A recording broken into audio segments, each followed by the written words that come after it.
Hello out there. Welcome to another episode of the Game Junk podcast. This is episode number 8 for, we'll say, October 2011.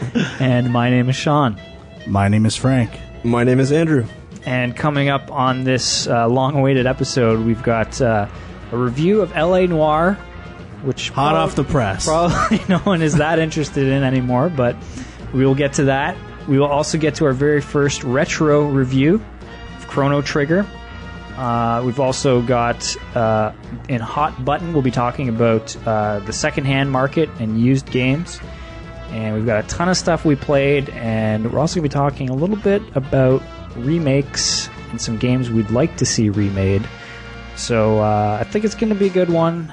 I think it's going to be a long one. But, you know, thanks for tuning in. I should mention that I finally got around to setting up a Twitter account for Game Junk. There's nothing there yet. There's not a post. There's not even an image. I'm the first follower. So maybe I'll be the second.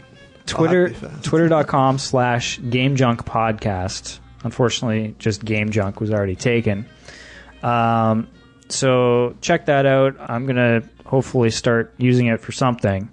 And I'm also planning to, right now, GameJunkPodcast.com just goes to our Facebook page. But I was playing around with setting up like a Tumblr blog, which I think would be a little bit better than a Facebook page, so we can at least have some discussion about some news stories and things. And the Facebook stuff just kind of gets lost in the shuffle, I find, of people's pictures of their babies and exactly. So we'll try and do something a little more. I mean, it's not going to be, certainly will not be to the extent that Film Junk is a blog that's updated every day and all that stuff. But there will be something. So anything you guys want to mention? I mean, it's been... Well, it is the first time we've done a show face to face to face. That's true. Indeed. We're all in one room. I'm nervous, guys. Hopefully people will not be wondering why your levels are so low anymore. Yeah, hopefully. I will say, though, his Skype microphone is fantastic. It is pretty sweet. It's been among the best Skype connections we've had. So... I guess, it's been another long wait, and it's probably not going to change in the future. I see, probably the show continuing to be fairly irregular. I know some people had suggested the idea of us just doing shorter podcasts where we just kind of talk about news or something if we don't have time to review stuff. That's an option still. I would be interested in that, but, I mean, one of the reasons I wanted to start doing this show was because I wanted to try and sort of force myself to have a reason to get through some of these games. And I'm still not even getting through the games. But, at least I'm getting through more of them than I would. So, I don't know. We'll see. But anyway, I guess we should kick things off with some news. And surprisingly, it's kind of weird choosing news stories to discuss because, I mean, obviously smaller ones, that have happened over the months have been long forgotten. The biggest news I've heard in the past 4 weeks, or 4 months, happened today. Which is what? The Sony getting hacked again? No, Daytona USA coming to XBLA and PSN, the original arcade version. That's pretty sweet. And I'm excited. Okay. Well, I thought, for me, the biggest story of the past 4 or 5 months was probably the whole Nintendo 3DS saga, which, when the last episode... The system had launched. We talked about some of our initial impressions. Since then, it has come out that the system just has not been selling. And Nintendo has been, taking a hit on the stock market and stuff like that. So what they ended up doing is slashing the price of the 3DS quite significantly. What is it at right now? Either $169.99 or $179.99. Right. So, I mean, it was almost, like a 40% reduction, something like that? Which is Nintendo... Actually, I think it's $169 and it was only $279. Okay. But I could be wrong. So, I mean, that's something Nintendo almost never does. On top of that, to sort of keep the early adopters happy, they had this ambassador program that they launched, which if you had bought a 3DS before the price drop, and if you had logged into their online store, you would get 10 free classic NES games, and then there's also 10 Game Boy Advance games, which they have not made available yet, but will come before the end of the year. So what did you guys think? Were you surprised that the 3DS wasn't selling, and I guess have they reacted in a smart way? I'm definitely surprised, or not surprised it wasn't selling. No. Because the games were not very good. Are there any games? Even though I bought them all.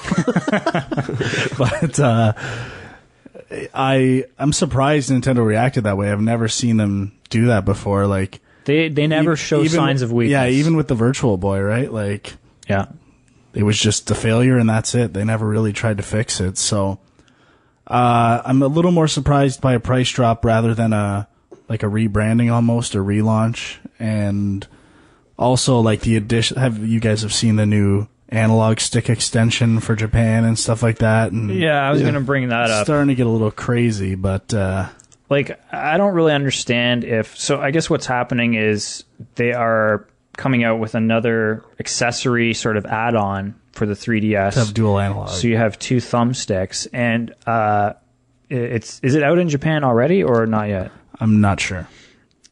Either way, I guess it's supposed to sort of, that was one of the complaints, I guess, that they thought people had. I mean, I really don't understand why, like, at this point, the system's brand new, and they're already trying to sell you extra stuff.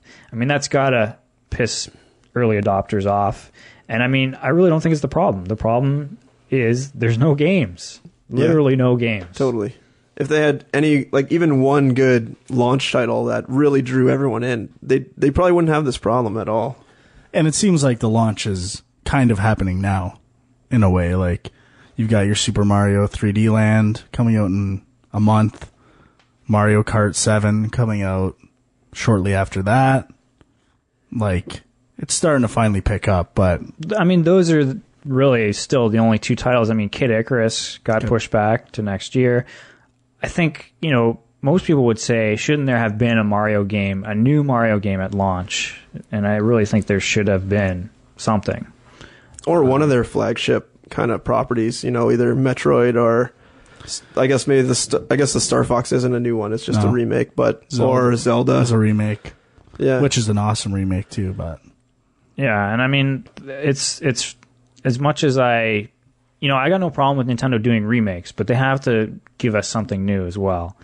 And they haven't been doing that. I guess they said that sales have picked up since the price drop, which kind of makes sense. I don't know. Do you guys think that the 3D element is one of the reasons why it hasn't been selling as well? That either people aren't sold on 3D technology, or it's just not an interesting upgrade from your DS or whatever people already had? It's possible. I think that maybe they've been hearing some of the reviews where people are kind of saying, like, oh, it's kind of hard on your eyes and that kind of stuff. So they're a little more wary of actually going out and buying it.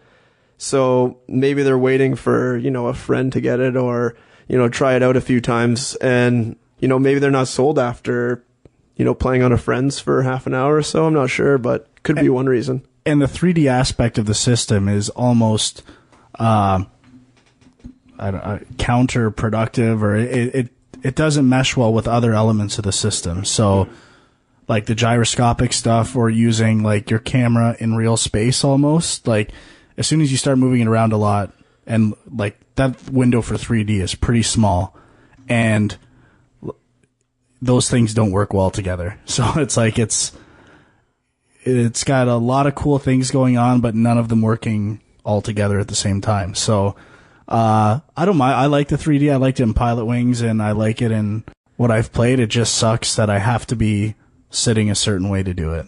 Like, that's my biggest complaint. And yeah, like, if I'm like laying in bed, I am playing a game on that, I just get so fidgety. Like, I always want to, lie on my left, lie on my right, lie on my stomach. Like, I can't sit still like that, and it really sucks. Well, that's probably one reason why I haven't picked one up yet. I mean, I tried your guys' 3DSs, and it was all right. I don't know if I'd if it really drew me in. Like, probably Nintendo wanted the 3D aspect to draw people in, but, you know, it was fun, but didn't convince me to pay at that time, $280 or whatever it was.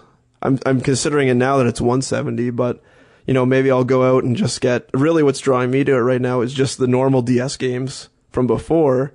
Maybe I'll just go out and buy a, you know, really cheap DS from somewhere.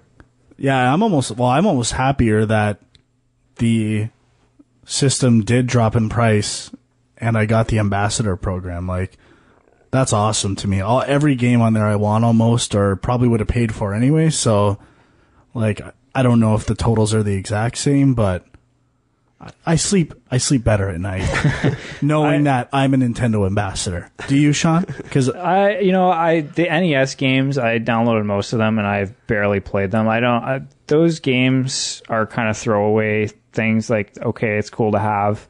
I'm excited about the Game Boy Advance games, and I'm still waiting. They haven't announced the full list yet, have they? I think so.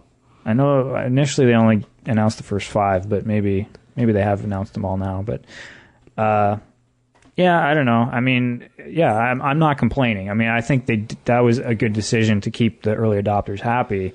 But it's still it's not something that's selling a system anyway. So I don't play it very often. Let's put it that way. Yeah. And just so everyone knows, I'm sleeping just fine, knowing I'm not a Nintendo ambassador. So fair enough. I guess I can't wait till he meets Shigeru Miyamoto, and he's like, "Oh man, you an ambassador?" And he just he turns around and walks away. Forget it, you're done. Or like he's applying for a job at Nintendo, and they're like, "Ooh, what's your ambassador membership?" Not an ambassador. See ya. Cut. So I guess that's something that's kind of related to this story as well. The PlayStation Vita was delayed to next year. I don't know if had they announced that before the price drop. I don't think they had. And I don't know if that would have changed their mind on whether or not they dropped the price. I mean, I think they knew in their heads that we've got some serious competition from the Vita in the handheld market coming up later this year. And if we're not selling systems now, how are we going to sell it when this thing's actually in stores? And I am so excited for the Vita. Like, it looks amazing. I'm pretty jacked. Fucking jacked hard. But first of all, this might be new. This might fall into the category of news. I am now PS3 all the way. Oh, like when I buy multi-platform titles, I buy PS3. Is this because of the cloud? That's one reason. I like where they're going with like the idea of first of all, trophies on the Vita. So we've gone over this, or continuing a game, the transferring thing. That's not Sony's. That's Kojima-san's. But that idea appeals to me a lot. Like being able to take your game with you and play right where you were. And it seems like they're definitely going for that. And I don't know. I just think the PS3, like just the way they handled the outage or the outages and the hacking and stuff like that, was much better than anything I'd expect from Microsoft.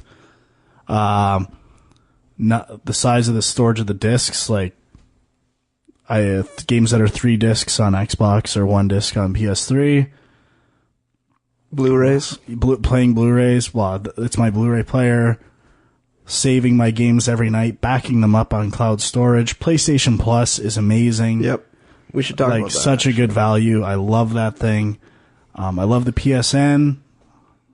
I just got a ginormous erection for Sony. Wow, just throwing it all out on the table here. Well, I mean, we kind of started like we were going to get into it on Filmjunk. We never did. But, I got to say, Xbox Live Arcade, for me, kicks PSN's ass. But really? I will say, I read an interesting article last week where somebody was basically interviewing a bunch of the different developers for both platforms, and they kind of charted, people who made games for both and what they're planning on doing in the future, and it looks like everyone's moving over to PlayStation. That kind of surprises me, actually. Yeah, I don't know if it's I because... think they get a bigger cut on PlayStation. I think that's part of it. I think they feel that Microsoft is not easy to work with. Like, the people who are sort of in charge of the Xbox Live Arcade games, they either are... I don't know specifically what it is, but, you know, they're trying to push their own agenda on the games. I know originally there was less requirements on the PSN, right? Like, Microsoft's expanded that, but originally, you know, it had to fit on a memory card. That's why, like, games had to be small. They had to be less than 256 megs. Because the Xbox doesn't necessarily have to have a hard drive. Right, and that's changed. That's not the case anymore, but, like, I'm sure they're still more restricted than PSN. Other factors would definitely be, I'm pretty sure there's some subsidization aspects from Sony with regards to Vita and PSN. Right. And on top of that, like, the way they're setting up the Vita, it's extremely easy to take a game from the PSN and move it to the Vita, I would assume. So you're almost getting 2 launch platforms for the same amount of money. And with Xbox, it's like, that's your island. That excites me, actually. Like I've said before, I would love to be able to play a lot of these smaller indie games on a handheld. And I mean, you should be able to. They don't have huge technical requirements. So yeah, I mean, that's definitely something that's in Sony's favor right now. But yeah, PlayStation Plus is actually it's pretty sweet. I mean, I guess, does Xbox, there's the gold and silver thing, right? But they don't actually offer, like, PlayStation You don't get Plus, anything. It's just, You're allowed to play online. yeah, Or not. and get demos sometimes and stuff like that. But So PlayStation Plus, for people who don't know, you pay, what is it, like 60 bucks? I think it's only 50. 50 bucks a year, I think. I just bought the 3-month, and I'm trying to check when it ends so I can immediately get the full year right away. Because even in this past, like, I think 2 months I've had it for now, and I wasn't really going to get it. I can't remember why I got it in the first place. Something must have been on sale, but I mean, just this past week or two, I picked up basically all the Resident Evils for $4. I mean, for $10. I got 1, 2, and 3 for free, and then I got Resident Evil 4 for $10. It was 50% off. And right there, I'm like, holy shit. Like, I've never played Resident Evil 2, 3, or 4. I played a little bit of 4 and a little bit of 1. And I'm like, I've always wanted to play these games.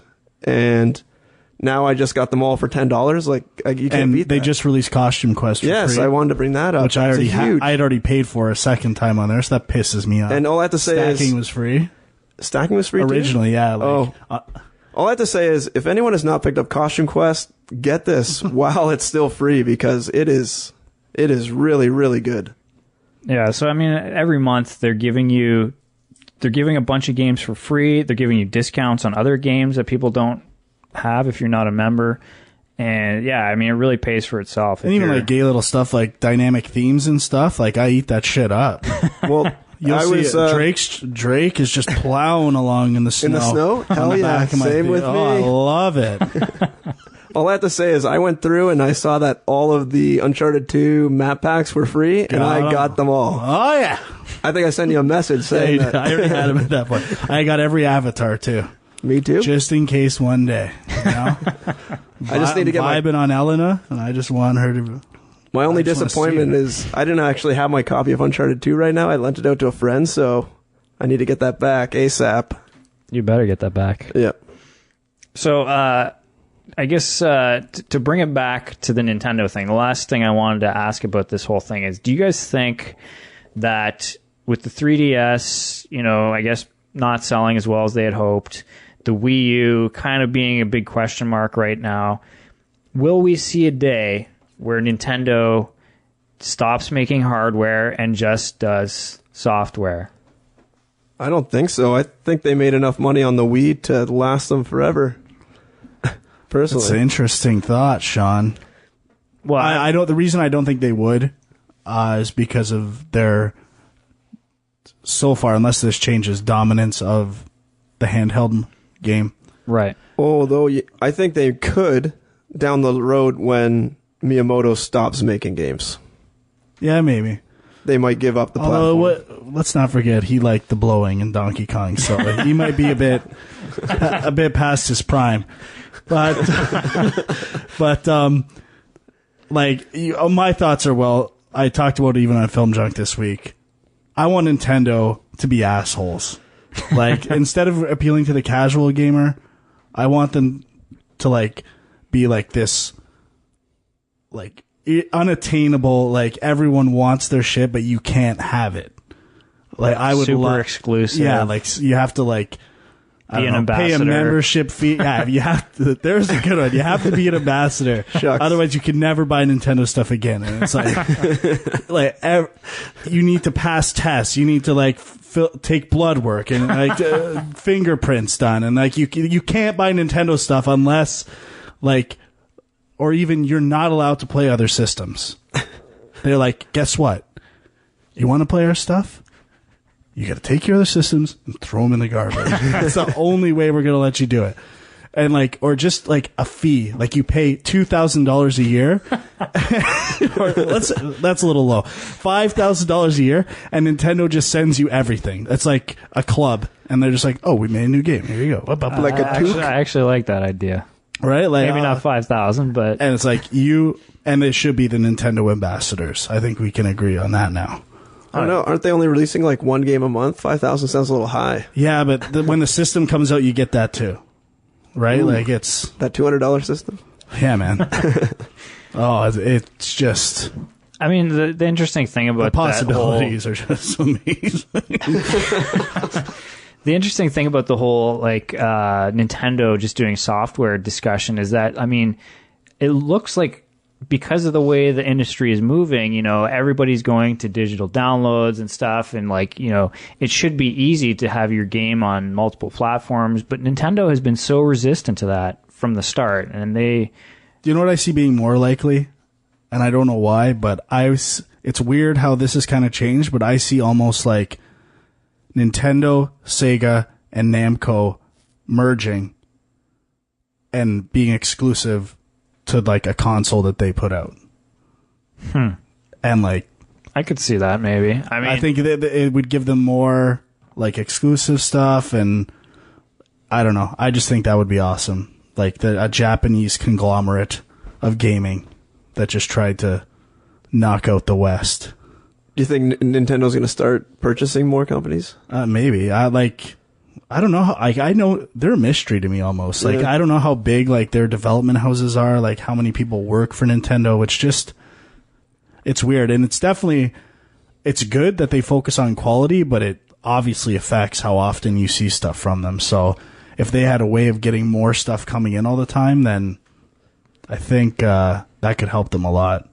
But I just don't know if Sega and Namco are good enough right now. Like, Nintendo might be better off just buying like Platinum Games or a few of the companies that make good stuff for Sega. Did they buy Retro Studios? I don't know if they did. I mean, don't think they're so. considered first party developer, but a lot of their first party studios they don't outright buy. Like there's that Intelligent Systems or whatever that did like Advance Wars, and I don't know if they own HAL Laboratories that does all the Kirby and Smash Brothers stuff either. Right. But okay, well let's move on to another story here. Now this was definitely something that was sending shockwaves through the game industry. Although I don't know, it's weird because I don't know how much like people who don't work in the industry were paying attention to it. And yet, on the other hand, I feel like this was something that a lot of people in the industry were kind of like, I don't know, not that big of a deal. But I want to talk about the whole LA Noire Team Bondi scandal, if you can call it that, which, I guess after the game came out, got fairly good reviews, sold very well. But it came out that, this place wasn't such a fun place to work. The game had development for many years. The staff turnover was crazy. People were being forced to work like insane hours, and basically they were threatened that if you leave, if you don't stay to, the release of the game, you won't get credit for it, and all these things. And the guy who ran the studio, McNamara, Brandon. I think Brendan. McNamara seemed like just this dictator, basically telling everyone do it my way or hit the road. And And, you know, a lot of people seemed like very shocked about this. And yet on the other hand, like, I feel like, I don't know if people realize that a lot of this kind of shit does happen in the industry. Like, maybe not all of those things in one place, but certainly there's a lot of overtime. There's, you know, a lot of turnover at these places. And I think a lot of people don't realize, too, like, you know, most people in the game industry, you don't get paid for overtime. Like, that's the big thing. I think a lot of people hear, oh, overtime. Yeah, that kind of sucks, but you're doing something you like, whatever, and you're getting paid for it. Yeah, there's no time and a half. There is zero payment. You might get, you know, some sort of compensation from some places and maybe give you some extra days off, or unless your game is like Call of Duty where they make billions off of it, and then you'd probably get some compensation, but that is pretty rare in the game industry. Yeah, you really have to hit a home run, right? And that's tougher to do these days, more now than ever, right? Like, we see how sequels dominate and stuff like that. Like, unless you get on board with one of those, like, it's tough going out there. And actually, Michael Pachter, the Pac-Man, commented on this a while. Do you guys watch him at all? I've started recently. Seen occasionally. Trailers. Yeah. He's like, you know, a forecast, like a stock analyst for video games and stuff like that. And he gets into issues like from an economic point of view. And he says, like, you know, most people in the industry understand stuff like this and they kind of know it getting into it. And for the most part, they're really well paid and their hard work has a payoff at the end. Right.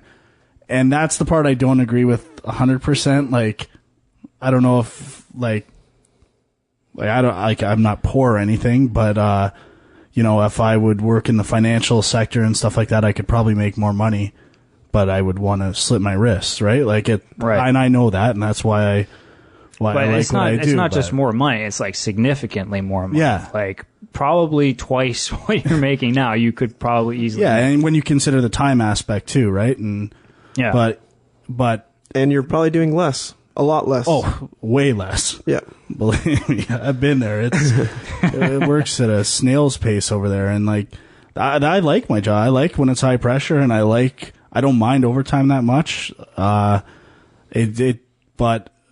you really only get the huge satisfaction if you like make a game that does really well, and then you get the compensation too. The only real like compensation when you don't make a hit game is that you can be like, okay, there are 1 million people maybe out there that have played it. Like, you know, we all worked on Too Human. I think it was like 1 million people downloaded the demo. So right there, we know that 1 million people at least hit the start button on the game. They at least looked at it. And there are, you know, if you work at a bank, you can't say that 1 million people used your software and enjoyed it. Yeah, you know, you could probably say 50 million, but they have no idea. And they hated it, or they didn't even care about it. They could care less, exactly. So, you know, at least games, they give you that either, you know, really positive, like people love it, people hate it, you know, like, but at least they have like an opinion about it and they'll talk about it. And, you know, you see a lot of hate out there, but, you know, at least it creates such a feeling in people that they create that hate and, you know, write about it and talk about it. And it's such like a young industry and like a young, I'm not going to get the whole art form debate, but like a young art form, so to speak. And, there's a lot of potential, and like the more you know, the better off you're going to be. And I don't see things regressing that much in terms of this stuff. And I see the things you learn in the video game industry applying more to other places more than ever, and not the other way around. Yeah, like I kind of wanted to bring this whole thing up, partially, I guess, for people who may listen to this and may have an interest in getting in the industry. And like, I think it's important that people know the reality of it. But I think looking ahead, I think you're right that it's a young industry. A lot of this stuff happened in the movie industry before they actually sort of had unions and things like that. And I'm very curious to see where the game industry goes. Because to me, it's like at some point, somebody's going to have to try to start a union or something to make up for, you know, situations like this. But if they do, I don't know how the industry can survive, because if studios had to pay their employees for the overtime, it wouldn't happen. Games would be billions of dollars, not millions. Yeah, like it's insane. So I don't really know what the solution to the problem is, but. And one thing, like for the record, crunches suck. Like, there's nights where it's fun and you're like, you get along with everybody at work, and those nights are fun. And other nights are brutal. You have to. There's stuff you want to be doing and can't do, and like, one day it might come to a point where that isn't worth it for me anymore. But like, it's on that person, right? Like, if it's that bad, one day they'll get out of it. So there's got to be something they like about it, or they'd be gone. So just going back to what Sean said about the solution and the whole like game industry versus movie industry, and how the movies used to be, like this. And I think right now, like Frank was saying, the game industry is so young that I don't think the industry as a whole has really learned to manage everyone properly and know exactly what it takes to make a game. I don't know if you can ever really know that, but I think we can improve on it a lot. And I think like you see that now, like when I first started, we didn't have producers. Like, producers were rare, and if you did have producers, they weren't that good. And like now, I've worked with a producer that is amazing and actually makes projects flow so much nicer. And that he's got the whole thing in mind. It's flowing. He's got the schedule in mind all the time. You don't have to worry about it anymore. And I think like with more and more, the producer role is going to come up a lot more. And I know in movies, like, producers are huge. And so, well, and I think you're right. I think the more experience that people have in general, the more these problems, or the scheduling issues and all that stuff can be will go away a little bit. But the issue too is that this is an industry that's always evolving, always changing. It's hard to say how to schedule something when you're dealing with a brand new platform and new technology. As you're saying that, I have the opposite vision of the future to Andrew, where I see it being more, people are almost multifaceted. Like, someone knows the art end, the programming end, the design end, the production end, and it's like a team of those non-specialists getting done. Like, I'm sure people have, like, someone's better at art than someone else, but I just see it being, everyone kind of knows almost everything about what it takes to make a game.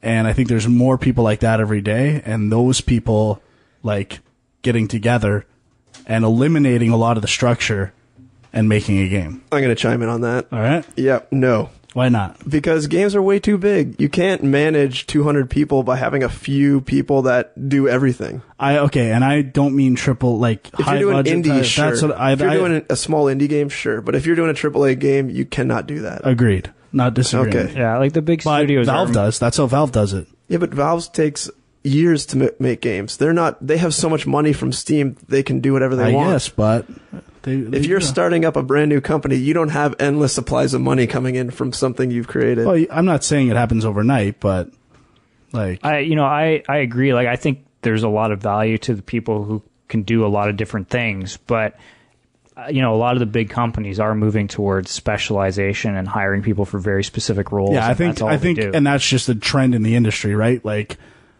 this huge separation between, mobile games, smaller games, indie games, and the AAA titles. And I think they'll almost be like two different schools of thought to those teams, which there already is, kind of. Like, that's not a new idea, but I guess when we talk about like the difference in perspective of where we think it's going with me and Andrew, I'm thinking I like mobile and indie and like smaller games more. And they're easier to consume and I can play more of them. So maybe I'm just thinking that way more, where I know like Andrew really likes bigger not that he doesn't like that, but he likes bigger titles too. And well, I think if you look, he's absolutely right about the like a place like Naughty Dog could not function like that at all. I think when you look ahead and you look at the AAA games, that's the stuff that's really, they're getting so huge that it's like, how can this continue? How can they keep getting bigger and yet, still charge $60 for a game and have it out like within 2 years? And like, I don't know if that's going to sustain itself, but, there's obviously franchises like Call of Duty, there's enough money there that they will keep going. Absolutely. But I think the other big thing, too, that's a problem, that's going to be a vicious cycle, is you talk about experience helping the issue, but all the experienced people leave the industry after 10 years because they're sick of it. So you never really... Big problem. Yeah, and I think that's really the huge problem with the game industry right now. But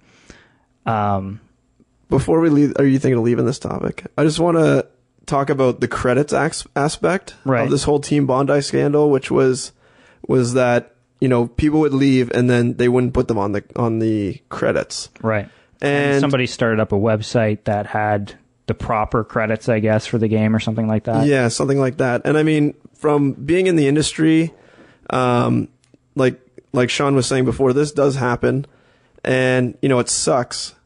But I'm kind of torn in two directions on this topic. I mean, yeah, it's really cool to see my name on the game, but I know I worked on it. And really, if you're a kid sitting in a room playing a game, when the game ends and the credits go by, almost every kid either shuts off the system or skips them or doesn't give a shit. And even if he does give a shit, he's not going to remember that you were the fifth programmer in line in the team of programmers. Like, really, it's good to be recognized. But within the game industry, when I put in my resume and say I worked on this game, they don't go and check the credits. They don't give a shit. They trust you, and they have your references, and they can know by talking to you if you're bullshitting them or not. Yeah, and like from a programming perspective, I don't think it means that much, but I think the people it impacts the most is like an artist who doesn't like own the stuff they did for that game.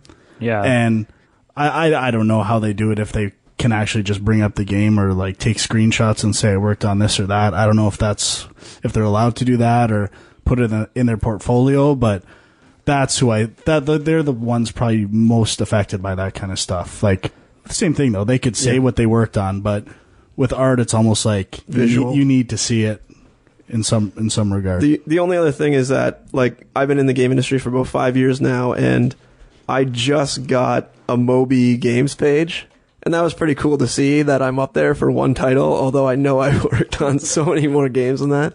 But it's just kind of funny to see that up there and know that you're being recognized in kind of a public space, which is another yeah, it's almost like a personal wank thing.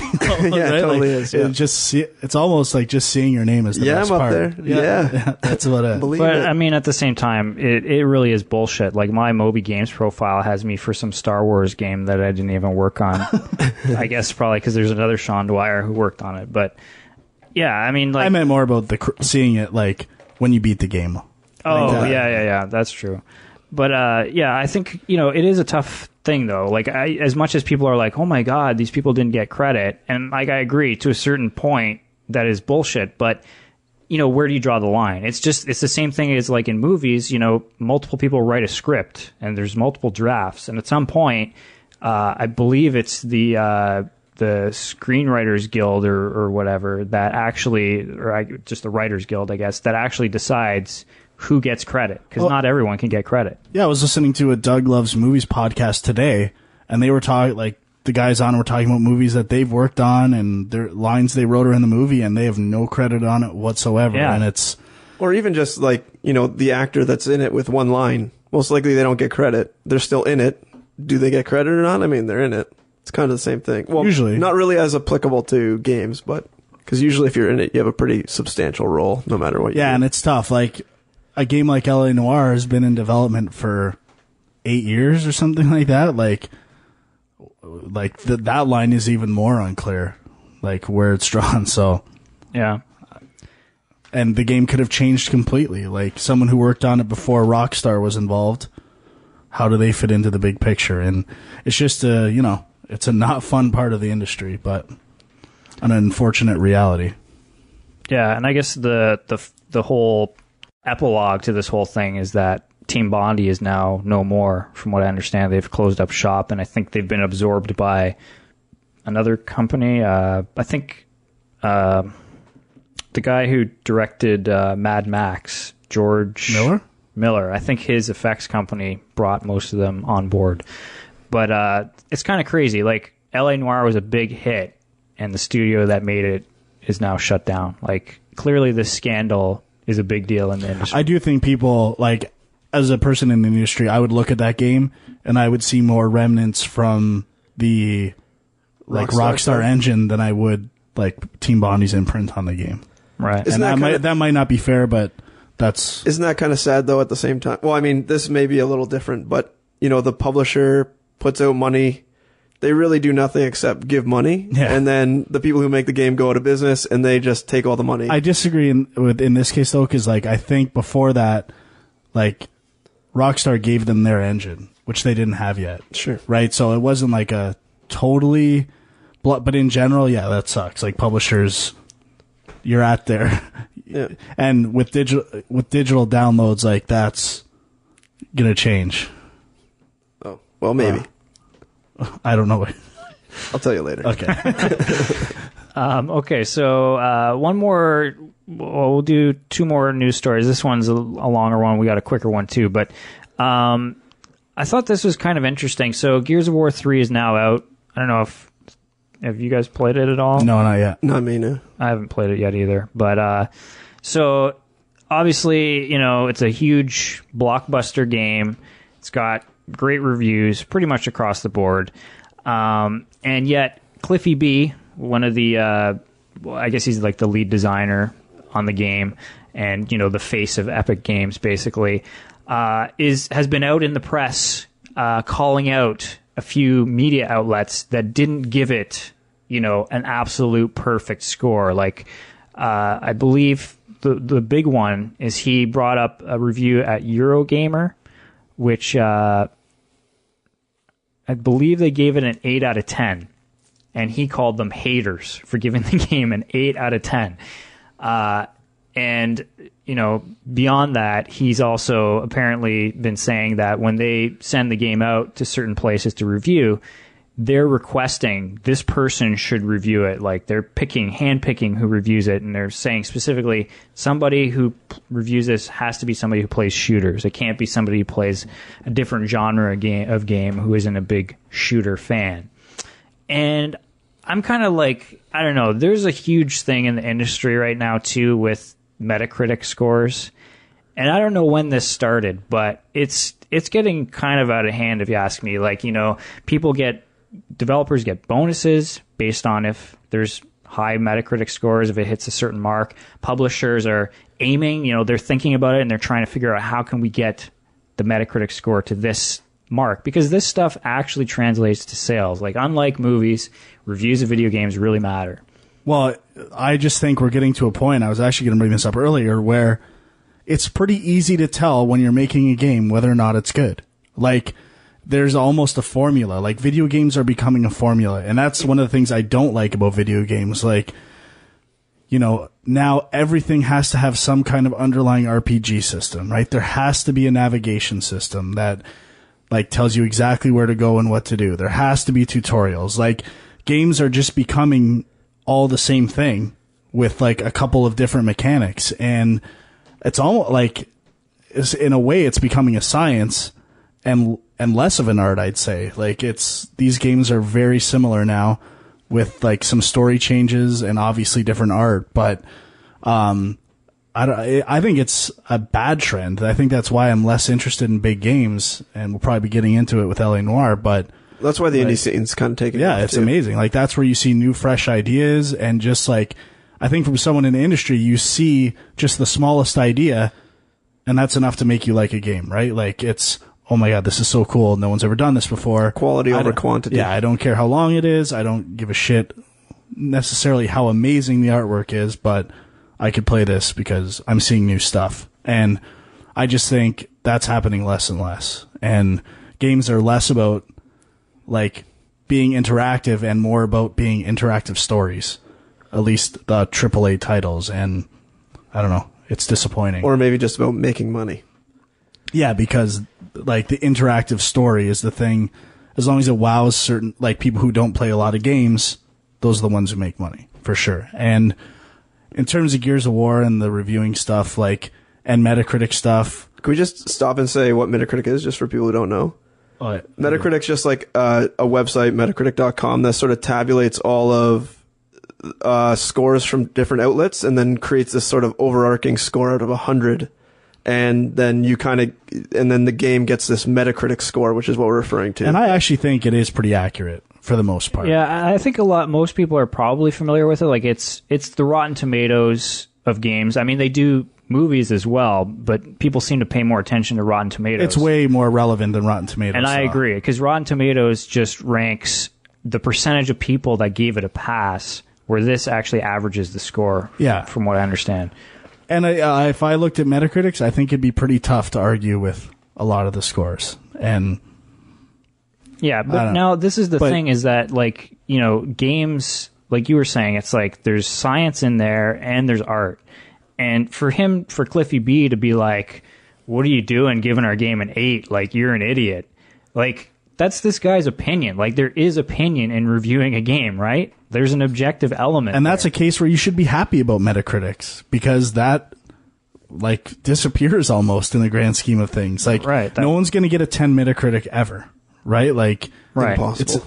It is. And a lot of review things are based, like, GameSpot is huge on, is this original, right? And is this another version of a game in a series? And that's exactly what Gears is, right? Like, sure, they've improved stuff, but I'm surprised they got that high reviews from places like GameSpot.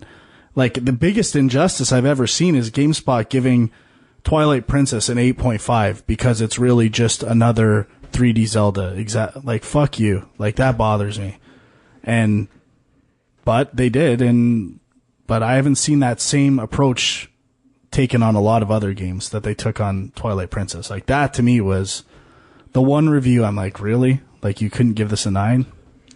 And it's funny how the blockbuster games, you know, when you compare it to blockbuster movies, it's like the blockbuster movies get really beat up by critics, right? But nobody cares because they make a ton of money. But on the other hand, when it comes to blockbuster games, critics jizz all over them and they still make a ton of money because it's a sign. Like, it's more about feel than looks, right? And like, it's pretty easy to look at graphically a game and say this is a good game or a bad game, or there's some subjectivity to art styles and stuff like that, but in general, that's a non-question, right? It's more about how it feels, and for the most part, you can tell that when you're prototyping games right away, is this going to be fun or not?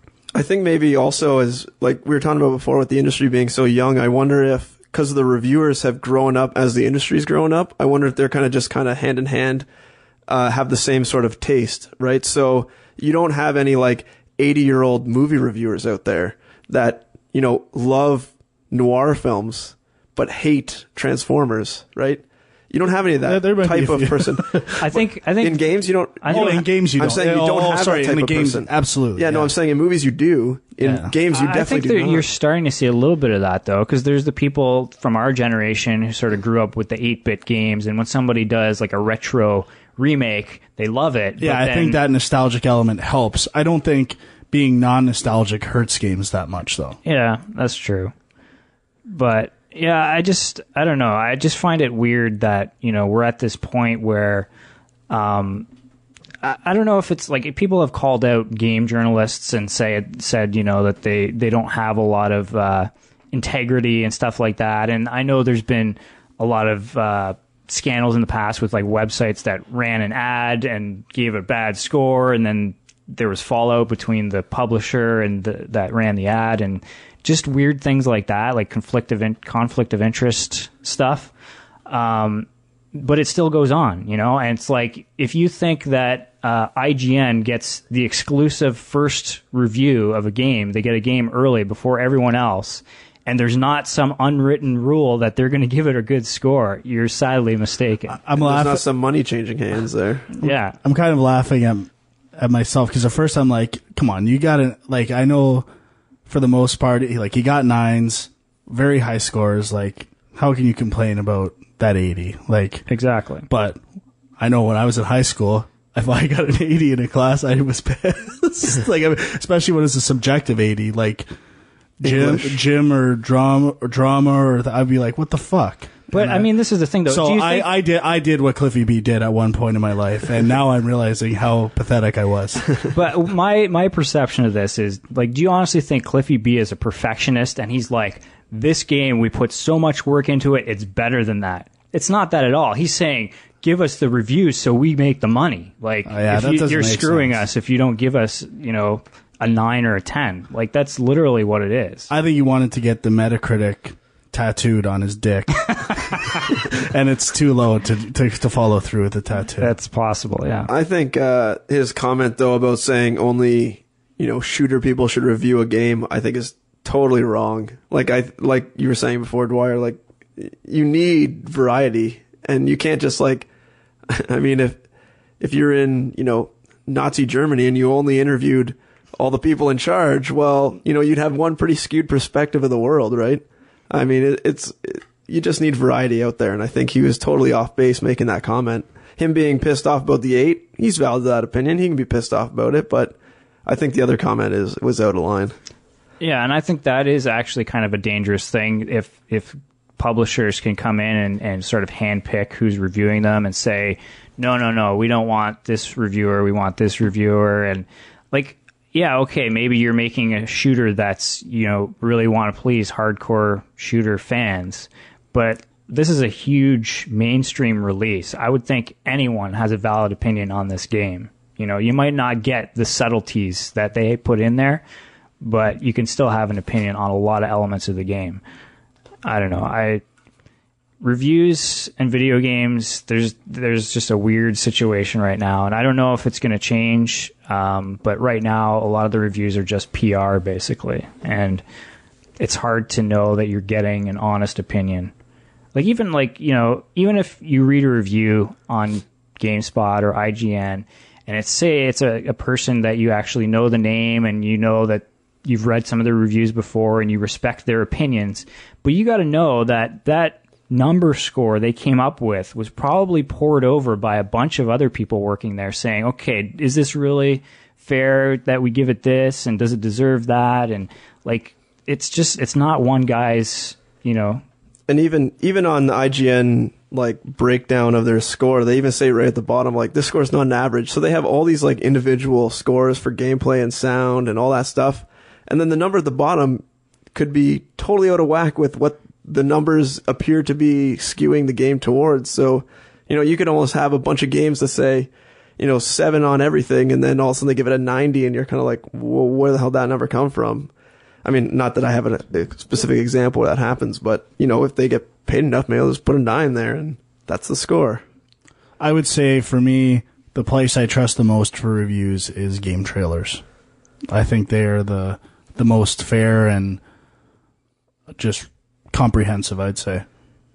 And I just agree with him the most, I think. I have a problem with the review system in general. How do you get like a 5.3 versus a 5.4? They must have a pretty big breakdown. And like we were talking about, there's no real formula for games. How do you then create a formula to review a game if there's no formula for the game itself? I don't understand how it can be so specific. Yeah. It's totally... I think that starts creeping up in like comparisons, like is it as bad as this game we gave, or worse than we gave a 5.5? And I think we're actually thinking about it too much right now. Yeah, probably. All right. Should probably move on. We're taking up some time here. We are definitely taking up some time. All right. Let's, last thing we wanted to mention, and this is going to lead into our top 5 for this episode. So Leisure Suit Larry, the original Leisure Suit Larry in the Land of the Lounge Lizards, I believe is the full title of the very first game, is getting a remake in HD, probably early next year. It's supposed to be out, I think. And, not much more to say about it than that. I mean, I hope it's better than the more recent Leisure Suit Larrys that they've tried to do some different things with the franchise. But we thought we would take that and look at our top 5 classic games we'd like to see remade.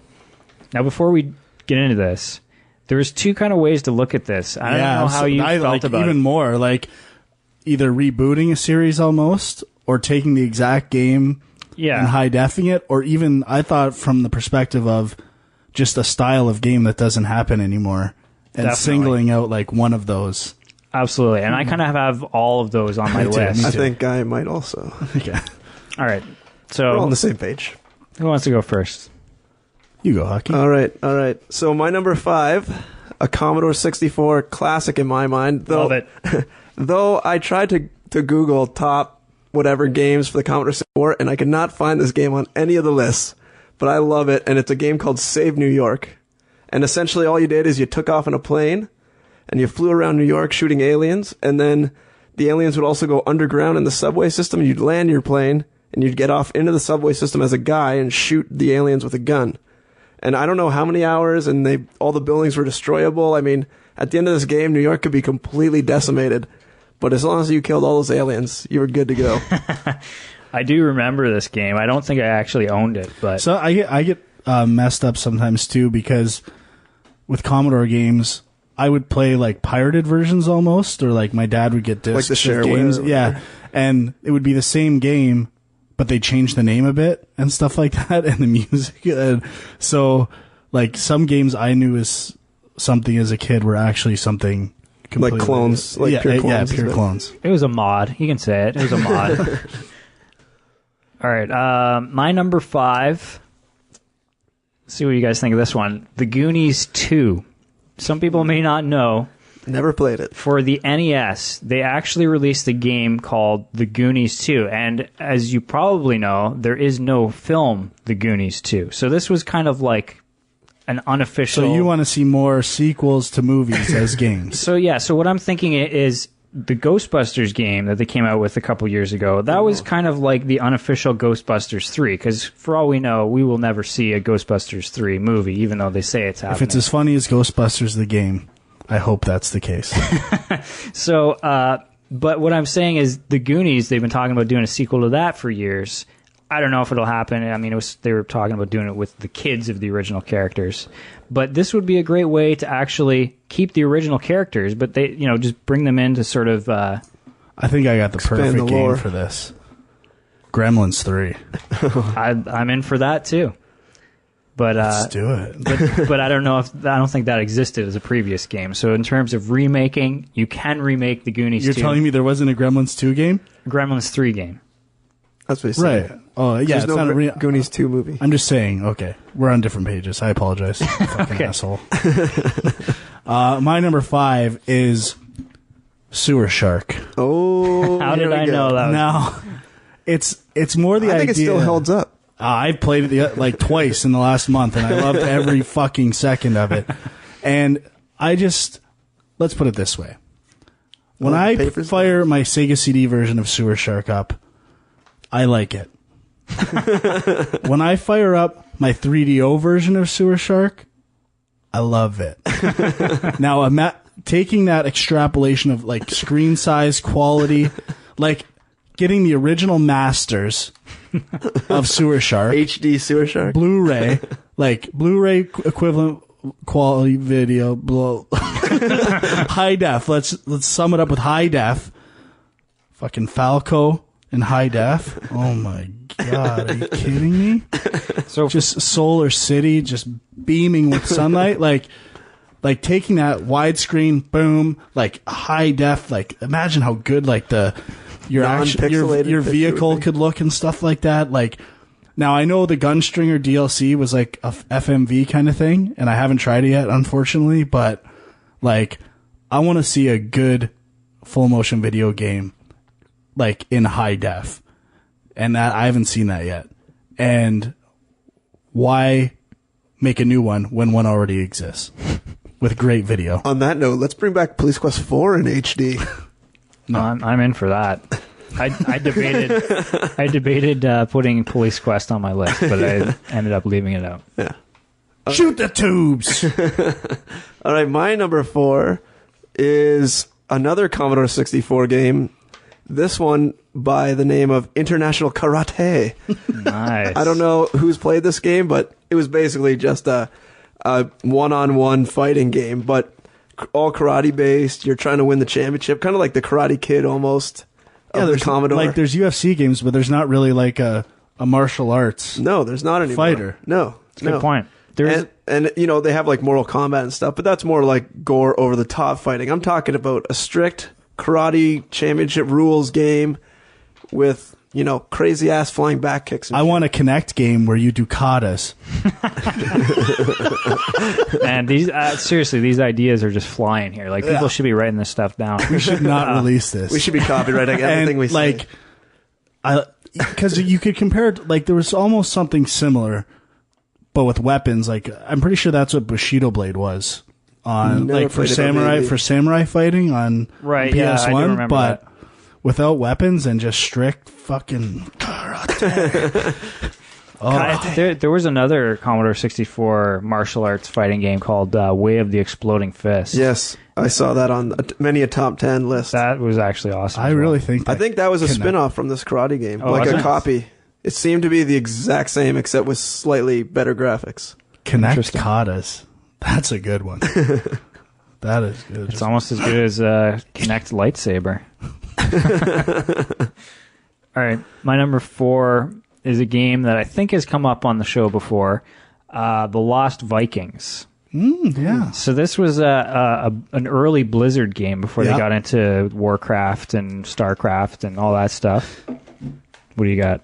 Sorry, you just reminded me. I had a eBay auction ending by another old Blizzard game for Blackthorn, and I think I missed it. Shit. Fuck. So just to summarize, the game was there's three different Vikings, and you basically, it's kind of like a puzzler. Like, one guy has a shield, one guy has like a bow and arrow, and the other guy is like fast and can jump far. So they have different skills, and you can switch back and forth between them to sort of get through the levels. And Is this Trine? I was going to say I highly suggest you try Trine. Because that's what Trine is on PSN and Yep. Steam. oh yeah, well, I'll check This it out. is Lost Vikings. Yeah. I'm with a different I'm skin. very excited about this now. But the Lost Vikings, the thing that I think could be really cool now is to make it like an actual 3-player co-op game. Because I'm all about, like, we played some Portal 2 co-op, which we Sure may talk did. about. But I'm all about co-op campaigns, and I think it would be awesome for that. Good call. No, I didn't even write that down on my list. Okay, this one is I want a high-def version of the original Crash Bandicoot trilogy. Now, I love the first 3 Crash Bandicoots made by Naughty Dog. They have the tightest controls. So tight. And, like, there's no mistaking what's going on. And that's one of Naughty Dog's pillars, is, like, one-to-one correlation to controller movement to player movement. And that's what... I don't know why people fuck up with, like, little sliding and pivots and all this bullshit. It just ruins everything. So tight. That's what it's all about. Those games still look awesome. They're so colorful. And I want to see that in high def. And everything that came out made by, like, Traveler's Tales and, like, whenever they handed off Crash Bandicoot is a fucking travesty and a disgrace, and you should be ashamed of yourself. That's it. Okay. After that, my number 3. This was, I think, all on the Sega Genesis along the same lines of what Frank just said. I want to see a series reboot of this. I'm already preparing to cream. And it's going to be, I don't think you are, but the Phantasy Star series. Oh, yeah. Not so creamy. Not the online, though. We could...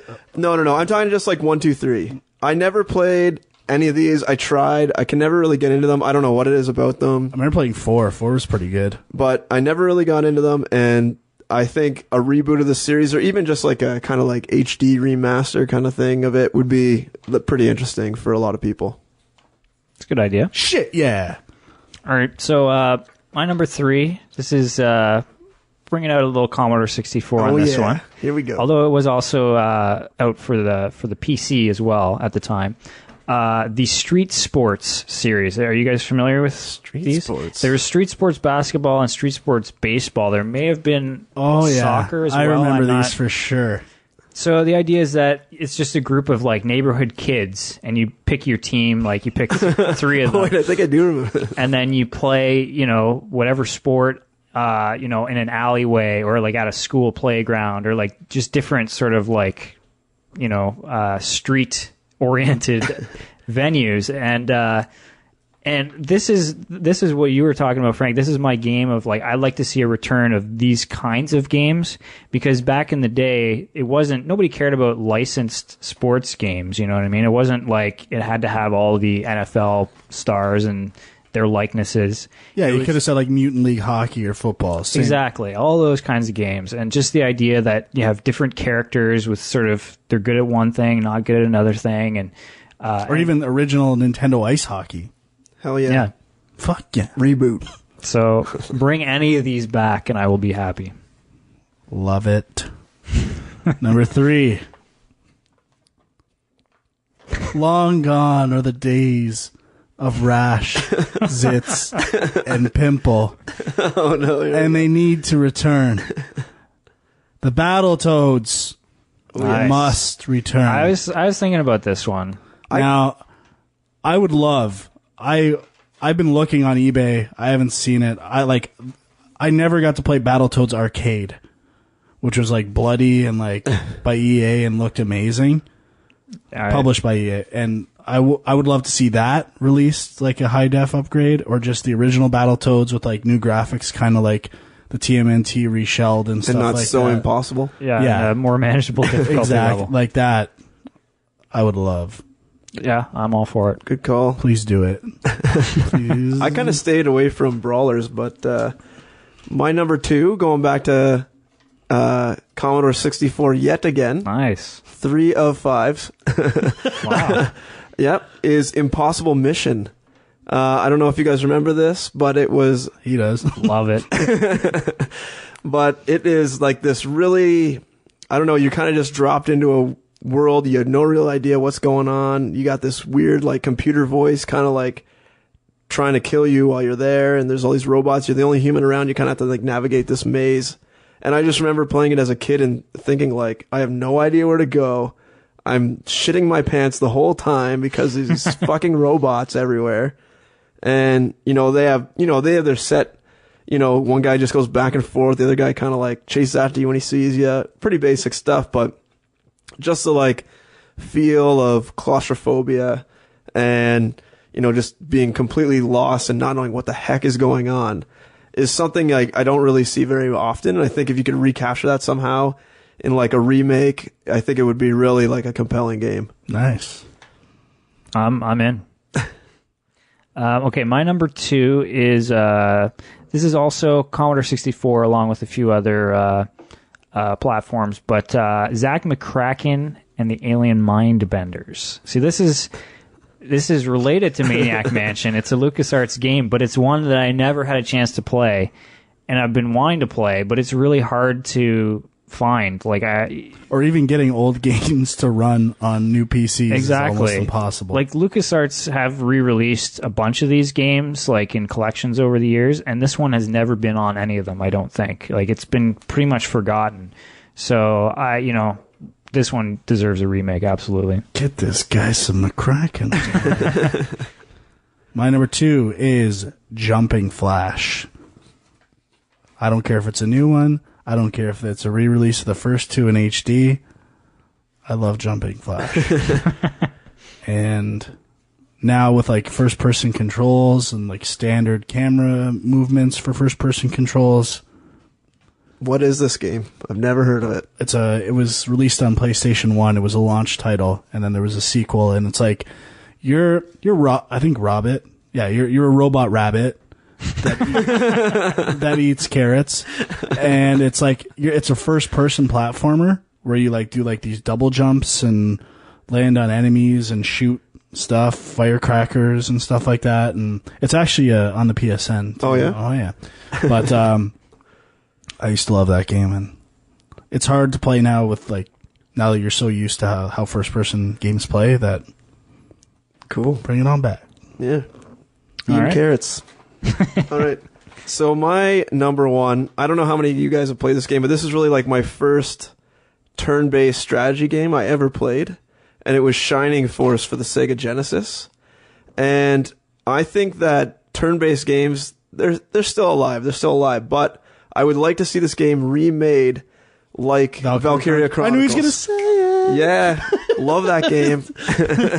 And I think if you remade even a game like Advance Wars or what's that other one that's Final Fantasy Tactics. Tactics Ogre? No. It's big on Steel Battalion? It's big on the Wii and stuff. Fire Emblem series. In the same vein of Valkyria Chronicles, I think you'd see a lot more interest in them because Valkyria Chronicles, they kind of tie that like third person action into the strategy. And I think, just sitting there and watching some scene of a guy swing a sword or whatever is a little boring. It doesn't really keep the player engaged for that time. And I think that's what Valkyria Chronicles did. It kind of it added a lot to the genre. And I think any turn-based strategy game can really take a lot of lessons from Valkyria Chronicles. I actually downloaded Shining Force on the iPhone a while back, and I found it a little hard to get into just because a lot of these games, like the older games, they're slow, and these all text that and these types of tactics games, like I like Final Fantasy Tactics, Advance Wars, but you'll die. You can spend like an hour, trying to go through one battle and then lose, and then you're like, fuck, I gotta do all that over again. Like, definitely more accessible when you're a kid. Yeah, and have a lot more time. All right, so on to my number one. It's not a Commodore 64 game. Get out of here. Is it a Nintendo game? Yeah. Mother 1 and 2. Oh. Otherwise known as Earthbound 0 and Earthbound. Oh, really? Yeah, I played Earthbound on Super Nintendo when I was a kid. Really got into it. Didn't finish it. Didn't come close to finishing it. But typical. I've always wanted to go back and play it. And of course now to get the original Earthbound for Super Nintendo, it's like $80 or more to buy. Complete box $330 with scratch and sniff stickers. Exactly. But on top of that, they've never released the first game in the series, which was released on NES in Japan, and it was just called Mother. They've never released that in North America. I don't know why. I mean, I think there's a lot of people asking for these games, and I wish Jay was here to do his Danzig Mother. I think I think the sequel to Earthbound has like a fan translation, but it also has, I don't think, ever been released in North America. Yeah, the Mother 3. Mother 3. Thing. So any of those, give them to me now. Hard. My number one, I've talked about this on the last Game Junk, so... Toe Jam and Roll? No. Sewer Shark 2? Panzer Dragoon. Oh. 1, 2, and Saga. Redone in high def. 3D. Yep. Makes a lot of sense. Enough said. Done. All right. So let's see. We're like over an hour in. Haven't gotten to any reviews yet. We gotta burn through these reviews. All right. L.A. Noire, obviously, piece of shit. If you were gonna play it, you've probably played it by now. Myself, I haven't finished it. I'm not gonna give a review score at the end of this. Really? But I'm still gonna talk about it. I'll tell you that. Okay. So, as we mentioned, developed by Team Bondi, published by Rockstar, and it's sort of set published by 2K, right? Or is it Rockstar? Right.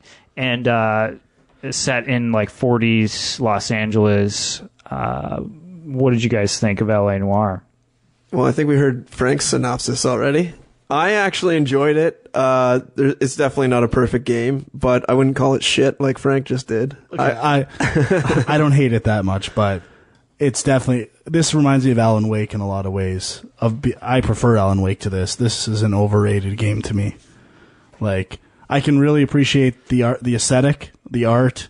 I actually like the whole system of picking up items, and I just love the way that old receipts look and stuff like that. But that's kind of, it's kind of superfluous when you think about it. But that's the stuff I like the most about this game.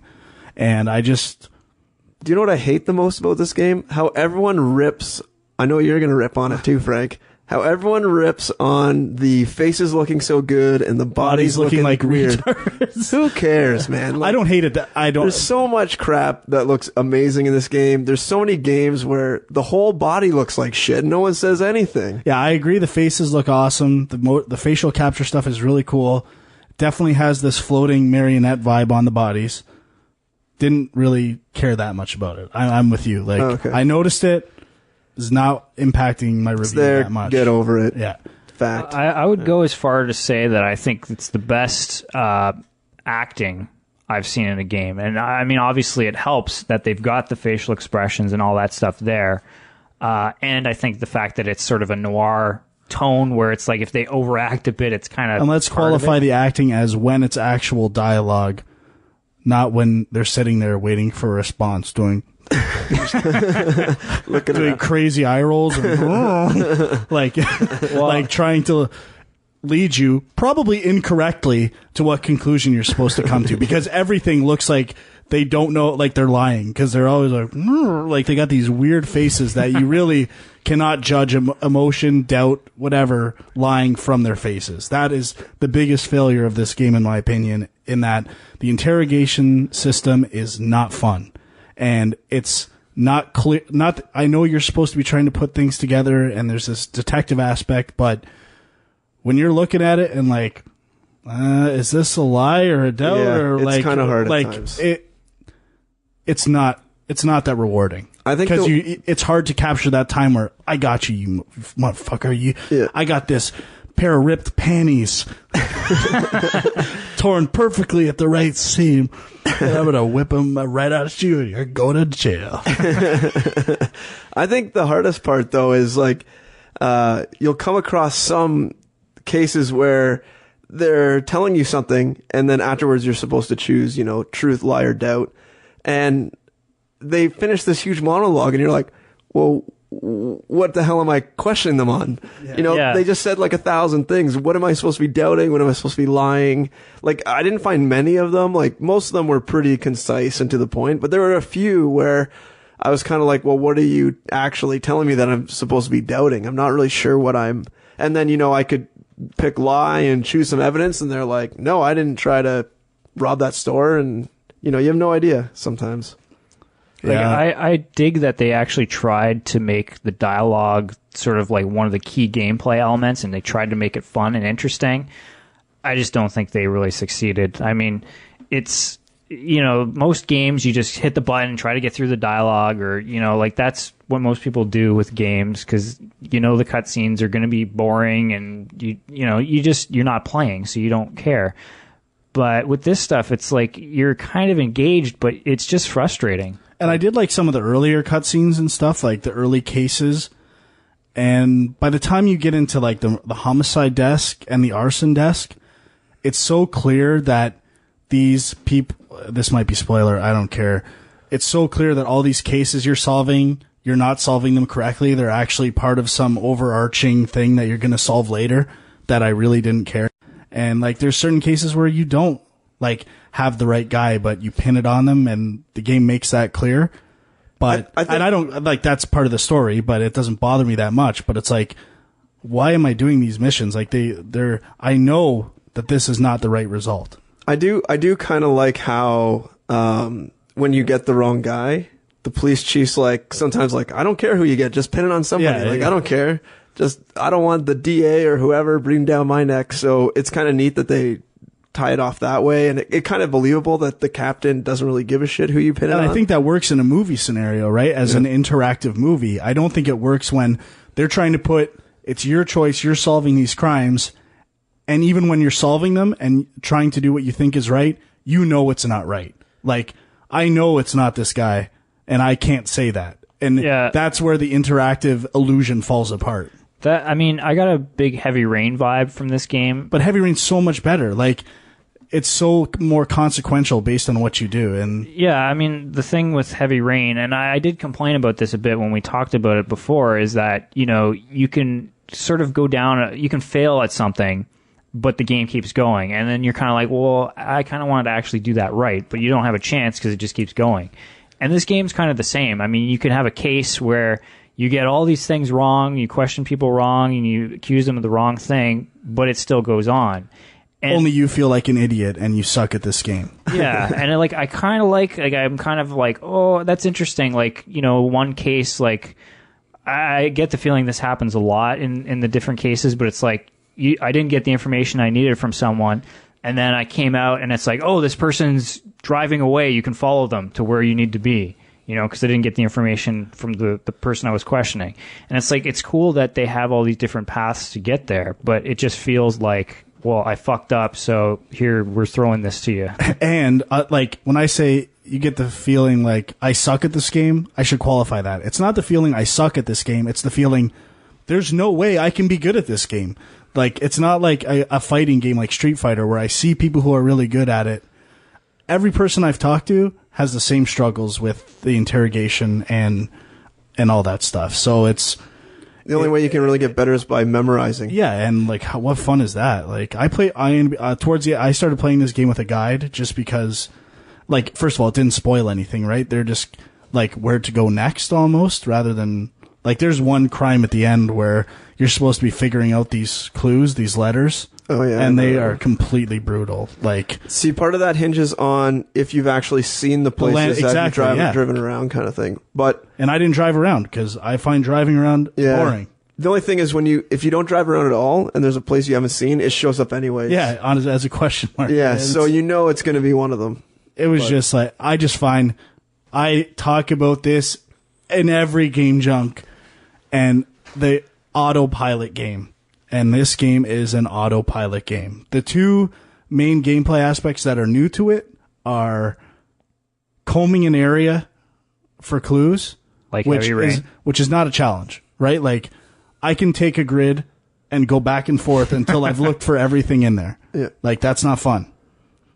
And the second one is the interrogation, which we've already talked about. And neither of those do anything for me. My last thing, the Grand Theft Auto elements, like the shooting and the driving and some of that stuff, is actually fun. Yeah, that's fun. But there's not a lot of it in this game at all.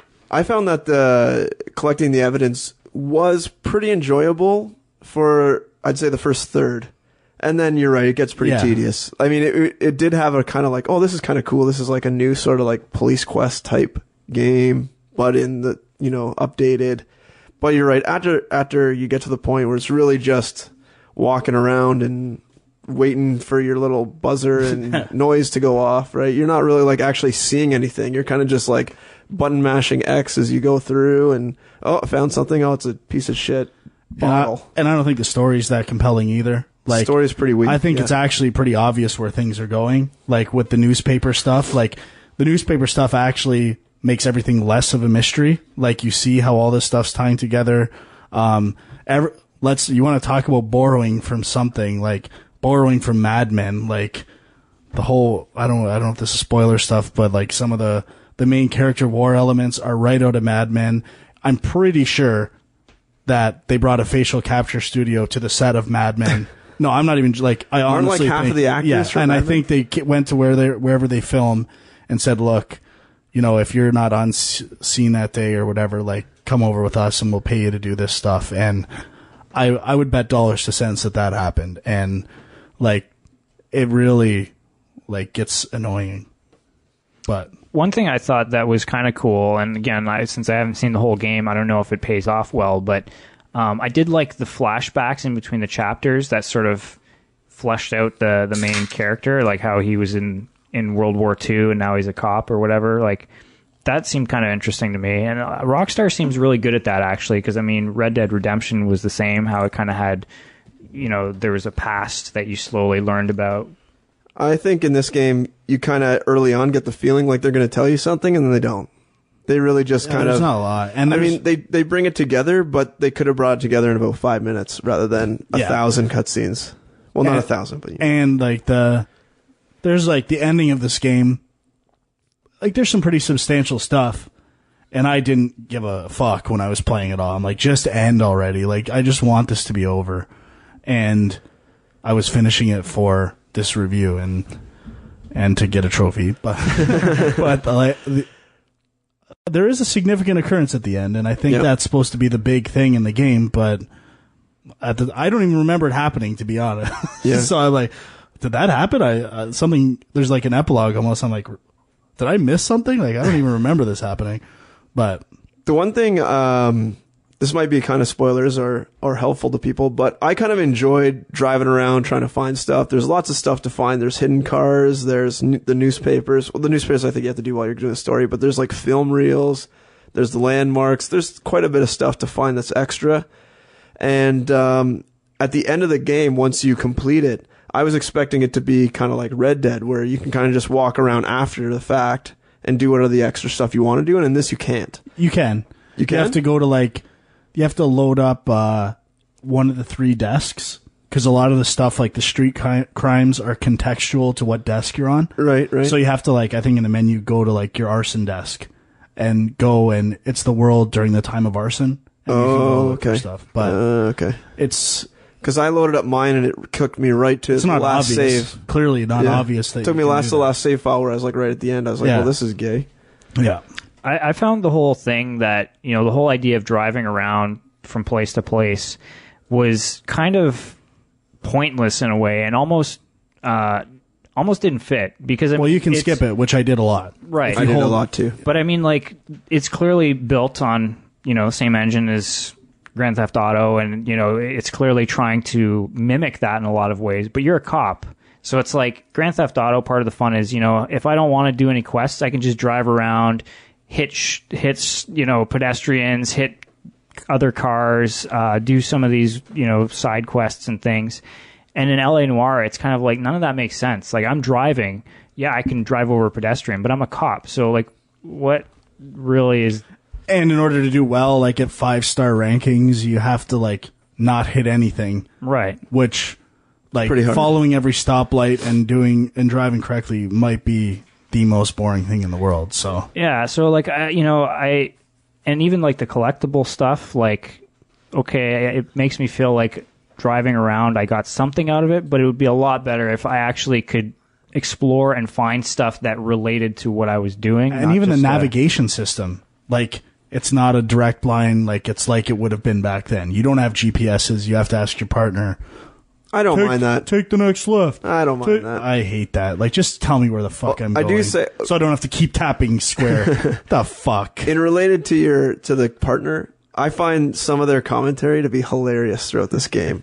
You have some real, pure dicks of partners, and they are hilarious. Yeah, I don't mind that. I do find that to actually be pretty good. And, I don't think that in terms of a crime story, it's all that compelling. It's been said already. It's Mad Men meets Who Framed Roger Rabbit and other aspects like that.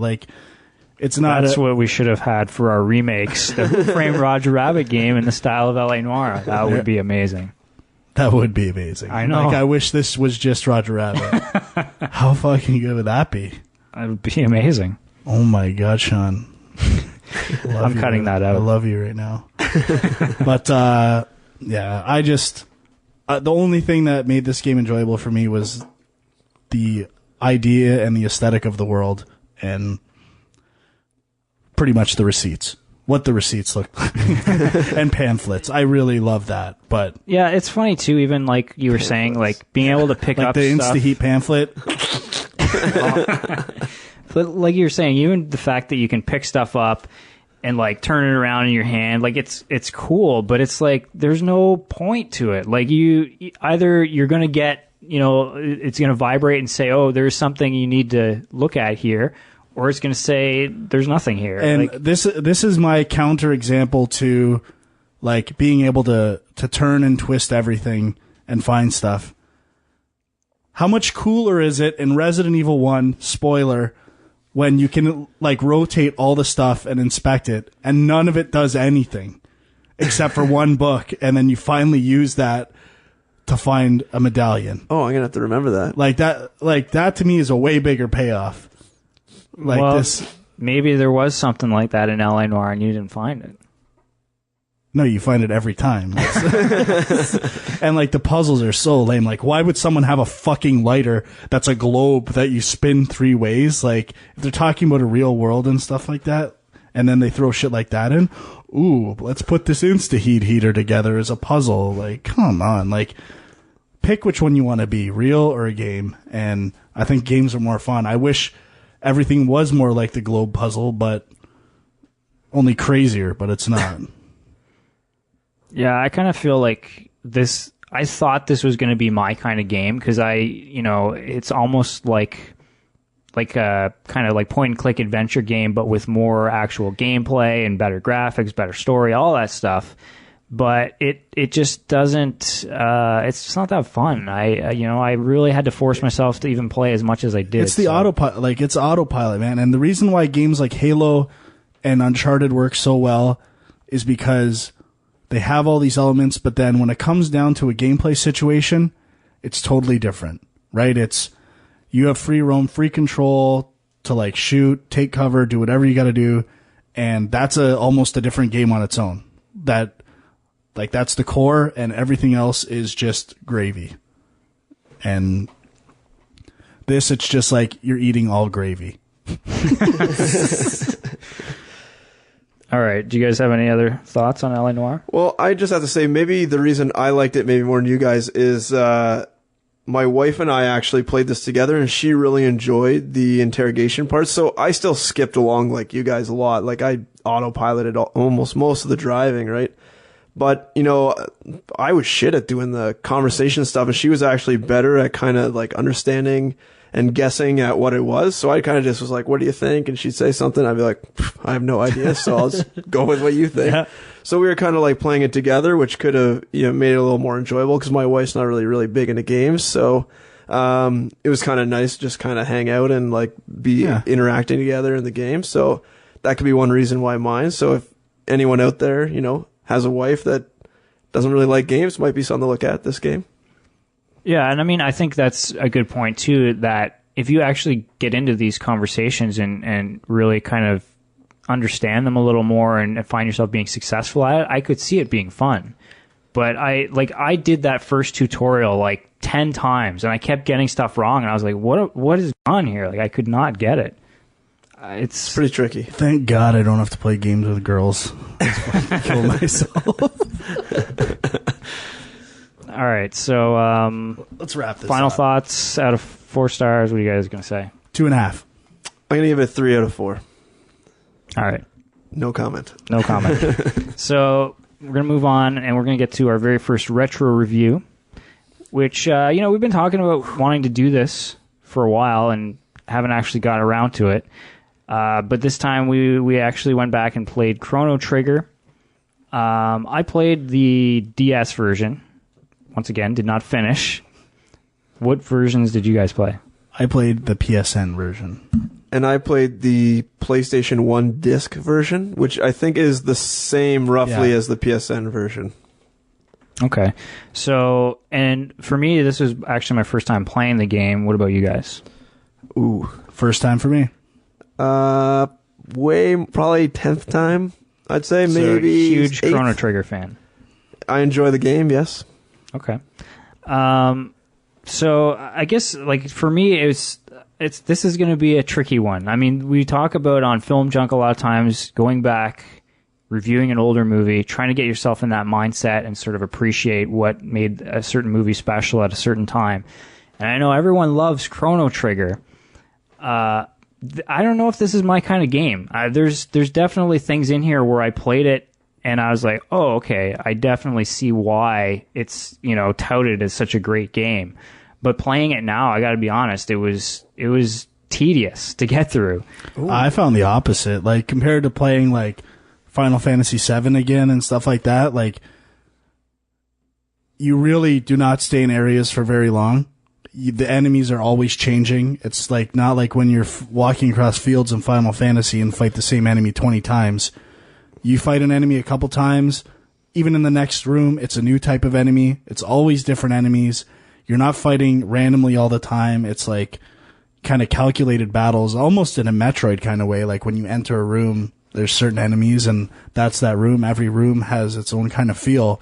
And I found it not tedious at all. Like, I always felt the story was going to new places and I wasn't lingering too much.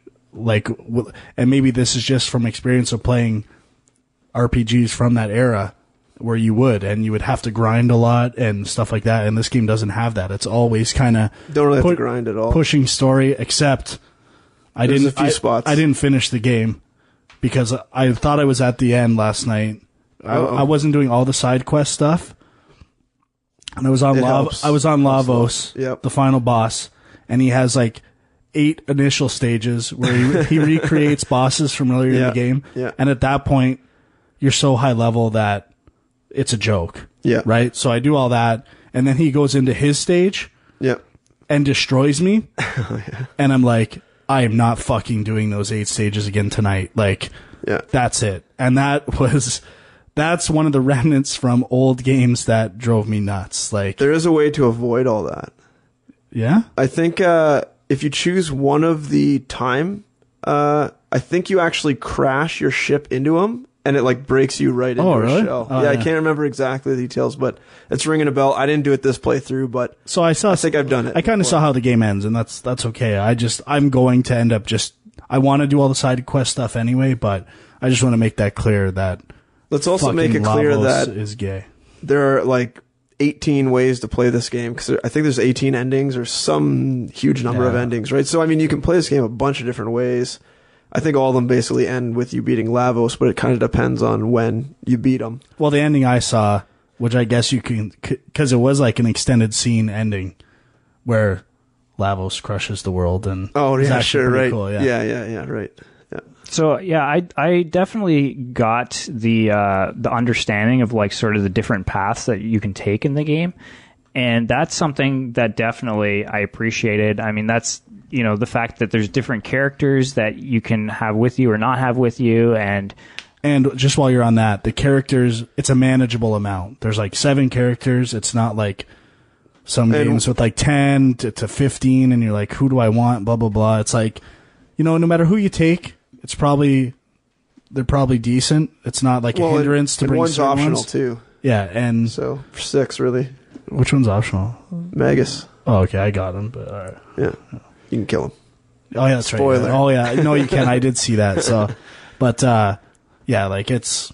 I was never like, who should I have with me, or like they're all fine, and it's more like just who do you like? Yeah, as long as you take like one guy that can heal, that's the key. You're pretty good. Yeah.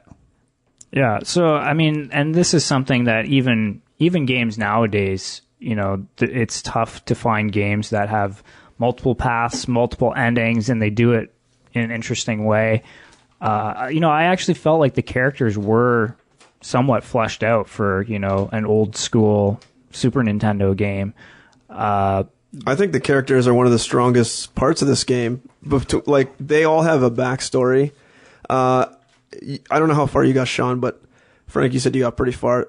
At the end of the game, I love Frog. Yeah. At the end of the game, almost every sort of side quest is the backstory of a character, and it gets you really good, items to complete the game with, but it really fleshes out every character in a certain way. And so that really like adds to the whole story of the game. And I mean, a big thing that for me is the music of this game. Like from mostly the character theme songs, which are really pretty catching. And I actually think the music gets better. Like the stuff at the beginning isn't that good. When you start getting into Zeal and all that, Zeal is amazing. That music is even better. And I've just find with most games, it's always like, we all know the best music in Sonic the Hedgehog is Chemical Plant Zone Act 2. Like you hear it already. It just gets worse and worse. But this game, the music is always getting better. My favorite thing in the whole game is the meter that you pick what time you're going to on the epoch or whatever. Like just that, like the logo, the C from Chrono Trigger and a meter on it. Yeah. I could just look at that meter all day, and just out of any system, the Super Nintendo has my favorite aesthetic by far. So Frank, this is your first time playing it? Yeah. So, and Dwyer, this is your first time. So I have to tell you that, Frank, you got ripped off because the PlayStation version is shit compared to, I don't know the DS, but the Super Nintendo. And I only say that is because the load times before every battle are so bad. Like, I put in this PlayStation disc, and I was like, this is so bad. Like, every time you go to a menu, it's like, oh. And I heard that it's because, like, when they port it to PlayStation, they have to, like, read off a text file every time. So it's really slow to do that. And I remember playing it on the Super Nintendo. And I remember you were trying to borrow it from me, and you really should have, because your experience would have even been way better. One reason why I was going to still, but I'm like, if I ever play Chrono Trigger on a Super Nintendo, I love it even more. No, it's going to be a copy I bought. Like, it's going to be a mint in box with map $130 special. And even just opening the menu takes forever. I know. I was ready. Like, I wasn't really angry because I knew I was prepared to wait, but I was really surprised at, like, how slow it is. Agreed. It really should not be that slow. Yeah. See, now all the complaints you guys have, I don't have any of those complaints about the DS version, but I think probably playing it on the DS the way I did, which a lot of the time was like on the train to and from work, probably detracted a bit for me as well, because I was only listening to the actual music half the time. Like, I knew people had said the music was awesome, so I would try to put headphones in when I could, but a lot of times I just wasn't.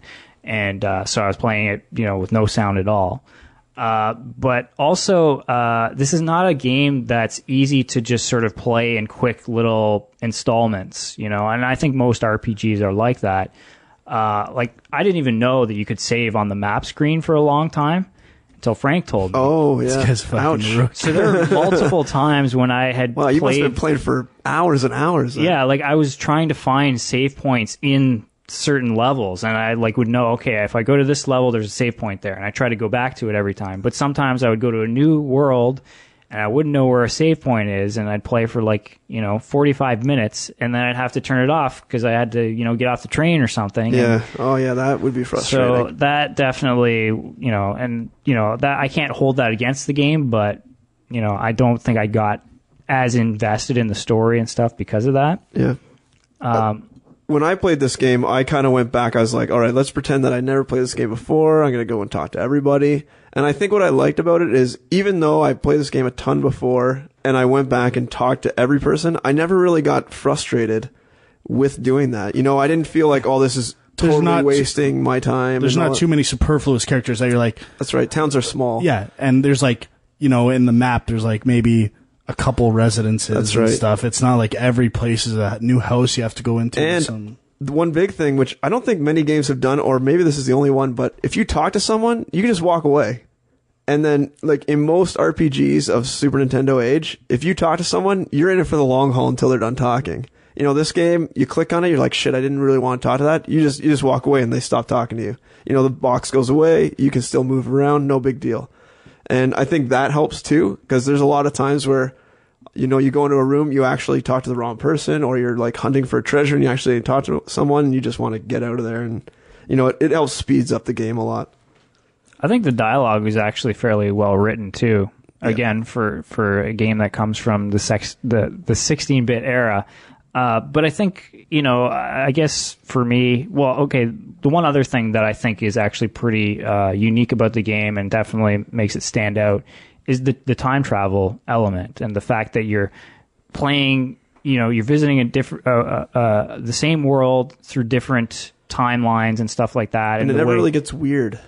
Yeah, and it's pretty interesting, like, all that stuff. And, I think time travel in games is always good. There's not enough games with time travel elements in them. But this one, that's definitely one of the major selling points. I think the other thing I really like is I remember the first time I played this game, like, I was super hyped up for this game. I went out and bought like every Nintendo Power that had this fucking game in it because I was so jacked up about the art style. And it kind of had that like Final Fantasy meets Secret of Mana type art style to it. And I remember the first time I played through that, and I got to the trial, which is really the first main sort of plot point in the game. When I got there and realized that all the shit I had just done in the carnival fair or whatever actually influenced what happened next, I was blown away. And then you get out and you fight that mechanical dragon and he does that custom animation where he like slices into his back. I was just like, this is the fucking best game ever. Like, I had never seen so much like custom animation for stuff like that. And when you're sneaking out of that dungeon, how you can sneak up on the guards and knock them out rather than fight them. I was blown away. Didn't even know that. Oh, well, there you go. See? Hidden knowledge everywhere. There's a lot of little moments that are like new elements of gameplay that surprise me. Like there's that jet speeder race or whatever. Right, yeah. I can't remember what else, but there's a few other things where, you know, even the thing where you're when you first meet what's the girl who Luca? Ayla? Yeah, her. The dino girl? Yeah, because when you actually you're at that party and you're all dancing and stuff, and at first I was like, what the hell am I supposed to do? But then, you know, you kind of just realize that it's like, oh, you're actually supposed to kind of talk to people and hang out and actually be, you know, take part in this party for a bit. And that was kind of interesting. Like, you don't see a lot of games that go out of their way to make experiences like that. Yeah. So that kind of stuff I'm all for. But, I think for me, maybe I'm just not a pure RPG guy, but the combat was just really tedious. That was the one thing I didn't recall that I noticed this time a lot, was that you can basically beat this whole game by just mashing X. You know, in most cases, just your normal attack is enough to wipe out the battle every time. I kind of disagree. Like, I think for the first half it's like that, but then once you start getting into like the Magus's castle, like the polarity enemies there. and. But I did find that there's two types of battles: mash X and you win, or pick magic. hit X, but don't select the first guy, select the second guy, and then you'll win. No problem. Those are the two types of battles. So it's either like, oh, I fucked you because you're mashing X. Now you got to hit that other guy. Yeah, I do wish there was a quicker way to like get to my techs rather than having to go down every time. Like just like setting up. Okay, I just want to keep doing techs. Or on that note, I think this was probably the first game where you had sort of like magic that combined with multiple characters to make a new sort of attack. And the attacks are unique, especially like the ones that do an area or a line. They're pretty unique, and they help out in certain battles, and that's where the battle or the enemy sort of configuration really comes into play. And it's kind of neat how they will shift their position. And if you wait it out, you might be able to hit, 4 instead of 3 guys or something like that. Yeah, I wish there was more of that. Like that's awesome.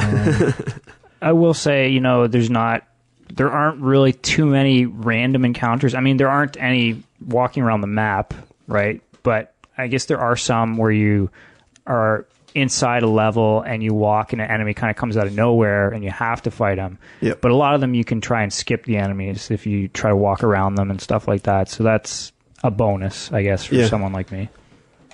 I fight everybody.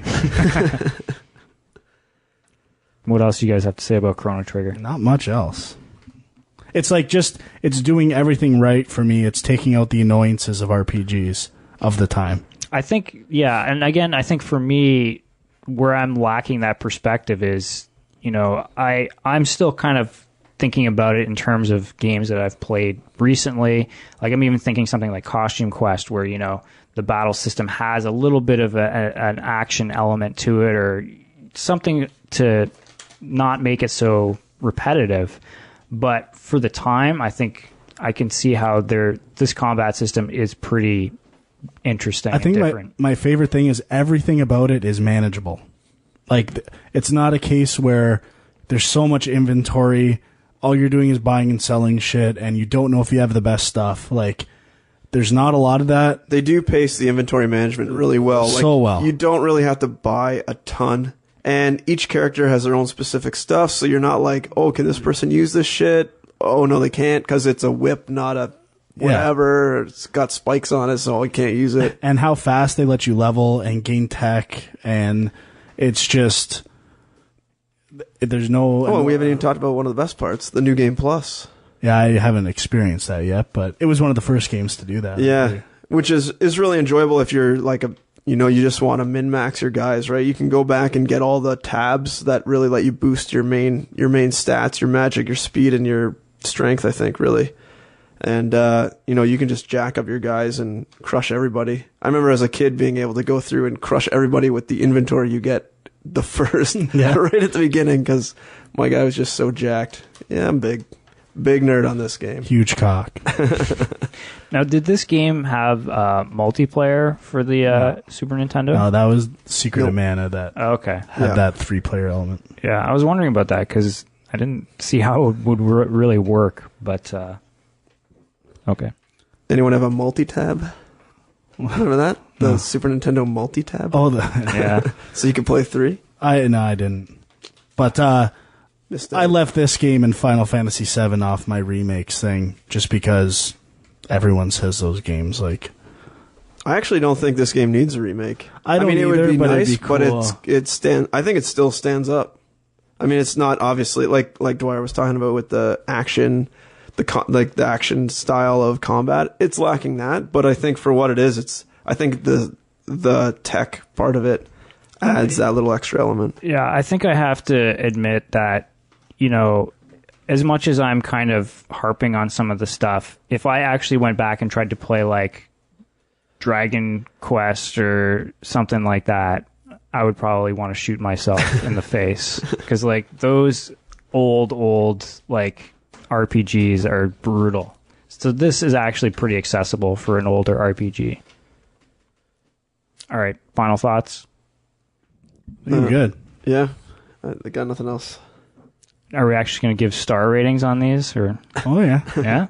It's a retro review. Well, I'm not because I don't think I played enough of it. But I'll give it a 4. I'm not going to say a heavy 4 either, but a 4. So a light 4. It's not a light 4 either. It's just a 4. Okay. Well, I wasn't going to give it a 4 because I thought that'd be tacky, but I'm going to give it a 4 that if Frank does because it's good.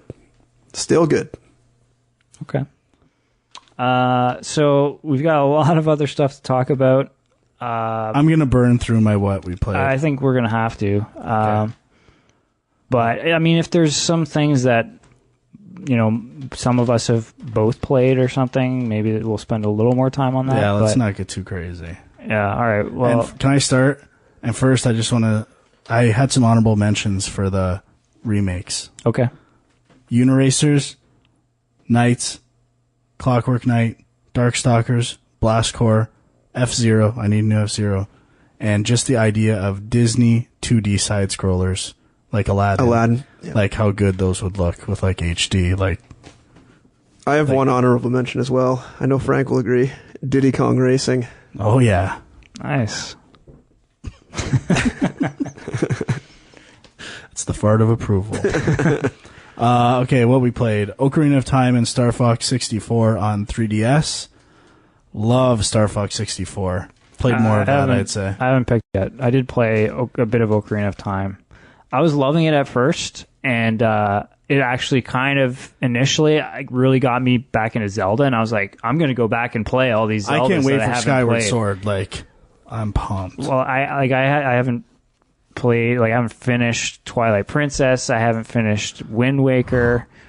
There's a couple others, but then we kind of moved and everything got fucked, and I haven't gone back to any of them. I just realized, I'm going to the Dominican at the end of the month, and I just realized I'm going the week Uncharted 3 comes out. Oh, you better cancel your trip. Which is like devastating, but and hopefully these are the games I want to dig into. Quick question. When I'm sitting by the pool. Quick question about Ocarina of Time. Do you agree? Best game of all time? A lot of people say it's the best game of all time. No. No? No. Double no. Best Zelda game of all time? Probably not. Okay. Link to the Past. That's what I would... Me too. Wow. Actually, I like Wind Waker a lot too, so... I hate the end. I can't remember, but... the boat, finding the pieces. Oh, yeah, but I did that wrong. Like, I was kind of... Yeah, I they don't outline how to do that well. No, they don't. Yeah, agreed. That's where I stopped playing. Yeah, I fired up briefly, not long, Shadows of the Damned, and was liking it. Still barely scratched the surface on most of these. Dead Nation, which I got for free from the PSN, I absolutely love. Yep. It is phenomenal. Is it, have you played, online co-op at all, or? No, I played co-op, though, locally, but... So, yeah. Now that I'm seeing you on PSN, I might have to fire that up with you. I love that game. I really want to try some co-op. Zen Pinball. So I was at Palladium and I played, Rolling Stone Pinball for about an hour. I loved it. So I got this pinball game and it is a ton of fun. And I haven't even got into like the Marvel boards and stuff, but it's a really good pinball game and I'm starting to understand the nuances and appreciate pinball a whole lot more. Oh, yeah? Yeah. Been replaying Mass Effect 2 on PS3. Ooh, I still need to play that the first on the hardest on insanity difficulty, and it can be annoying. Like the waves of enemies are just endless, and it really just makes stuff less fun. But I still love that game. Dead Island, picked that up and was quite surprised actually. I'd heard so things in the reviews. It's pretty much Borderlands with zombies, and I'm having a pretty good time with that game. Hopefully I can finish that soon, but yeah, I played a little bit of it, and I know when the trailer came out and we were going on and on about how it's going to be just another zombie game, and I mean it is, but I think in a lot of ways it's kind of what I wish Dead Rising was, and you know I actually like the island setting. That's kind of cool. I hear like you leave that and it gets a little lame, fun. But yeah, okay. From what I've played, I liked it a lot. Rage picked up. Oh, only played for an hour and a half, 2 hours, and I'm also quite pleasantly surprised at that as well. Really enjoying that game. Just too many fucking games to play. Yeah. I think we're going to talk about that more next episode, though. Yeah, more in depth. Resistance 3, bought, played nonstop for a day and a half. Beat that. Loved every second. I love Resistance. Everyone seems to just call this game like a ripoff of Halo and all these other shooters, and I couldn't disagree more. I agree the first one is kind of, but to me this game's all about the weapons and secondary fires and just being inventive with that stuff, and it's probably my favorite first-person shooter. Well, I know. Whoa. Just chill. Okay. Different strokes for different folks. It's my favorite. Not Call of Duty? Deal with it. No. And this is an example of just giving. I want to play Crysis 2 more too, but just giving the player a lot of tools and choices as how to deal with enemies, and like not a sandbox game, but like a really cool sandbox for fights, and it's fucking fun. Finally, I probably missed a ton of stuff, but whatever. FIFA 12. Oh yeah, and it is great. Played the demo. I thought the new defense stuff is amazing. It's a really good game. I haven't played a FIFA game in quite a while, but this is the I'd best be interested one. in checking it out. To me, the defense stuff, and I haven't gotten too much into like the ball control stuff, but it's like when you say defense stuff. like you can like choose, like if you hold X, you'll just stay with the guy, right? Rather you can than call having guys to over attack, and you stuff. can call for double teams. You can just jockey, and it's not too complicated. To me, this is getting closer to the level of what like NHL 08 and 09 brought to the NHL table. I actually played the demo and then was so fired up to play some soccer, I loaded up FIFA 09, which is the last copy of FIFA I bought. Yeah, me too. Played a couple games. This game's great. Again, too many games. Want to play more. That's it for me. You're not going to get into all your retro gaming stuff? No. Wow. There's too much, man. Like highlights are definitely Batman Returns for Sega CD. Isn't that game gorgeous? Isn't that the one I'm thinking of? Just the driving stuff. When you're driving the Batmobile. A ton of Sega CD stuff. Both versions of Aladdin. Yeah. I only play the games for 5 minutes right now. Like I'm waiting till everything's set up to start relishing in the experience. So like you actually... Oh, and I got an amazing deal on a Jaguar and a Jaguar CD and about I'm pretty interested. Games. I want to check out that Jaguar sometime because I never played that system. I got two of them. You want to borrow one? It came with two. Nice. It's pretty amazing. So, two for the price of one. And a Jaguar CD, which in box is worth about $150 to $200. Oh, what a deal. So like, So you can take it out and ruin it though. Oh yeah. so this stuff, like the retro gaming stuff, like you're not just buying it as a collector. Like you're actually planning on sitting down and playing these games. There's some times where you play a game for 5 minutes and that's enough. Yeah. Jay said before, like, in terms of nostalgia factor, just holding the box and looking at it, sometimes that's enough. Or like if for a board game, like you looked at it, okay, got what I needed. But some of them do still hold up. And actually, I'll hold off a bit because some of the things I'm going to get into, I believe, are coming up in a junk mail question. Okay. Should I go next then? I'm guessing you have a lot of stuff to talk about. Yeah, my list is rather long this time. I've had some time on my hands. So I guess I'll try to fire through some stuff quick. But I should start by saying is that the library is your friend. I found out that you can borrow games from your library. And I know there's a junk mail question coming later, so I'll touch on that a little more. But this is why, for the one part, I've played so many games. Is because free rentals are the way to go. But PSN, the PlayStation Plus, has also been my friend. Ton of free downloadable arcade games, which is where a lot of these are coming from. So I got Streets of Rage 2 I fired up, played through that. Not all the way, but also Good played. game. Yeah, my brother came down and we were playing a little co-op. That game is still a ton of fun. Scott Pilgrim, which I know Dwyer's a big fan of. Oh, yeah. And so I powered through this game, got to, I think, the 4th or 5th stage and could not get past it. Just way too hard. And I was playing on probably easy. And they released a patch to like bring the difficulty down. I think I have the patch and I cannot get through it. But this game, I think, has one of the best soundtracks. And I don't know what it is, if it's because it's all crammed into like a 30-second loop that it just gets in your head. But I played this game for a couple hours and then I was singing the tunes of the song for probably the next week.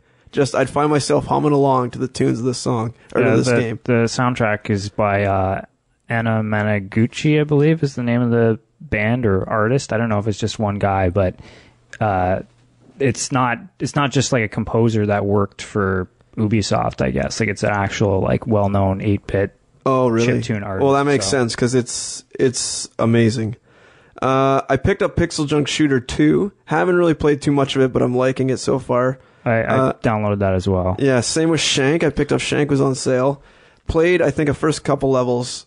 Really enjoying that. You're not allowed to play PSN downloadable titles. You've made it clear you're an Xbox man. Well, I actually have a bunch that I have been playing, some of which I enjoyed, some of which I didn't, but we'll get into it. He's going to say another one right now, I think. What Shank's like more of like a fighting game? Yeah, it's like an action game. This is one that I meant to mention on Film Junk, and it was the whole reason for bringing up PSN versus Xbox. And let me see if I can find it. Tales from Space? Oh, yeah, Tales from Space is on my list. About the Blob. Which we talked about it, and I probably made it about halfway through this game. Really enjoying it still, just have so much other stuff to play. I haven't really gone back to it, but this game's a lot of fun. And yeah, I think it's on sale actually this week. So, yeah, you're right.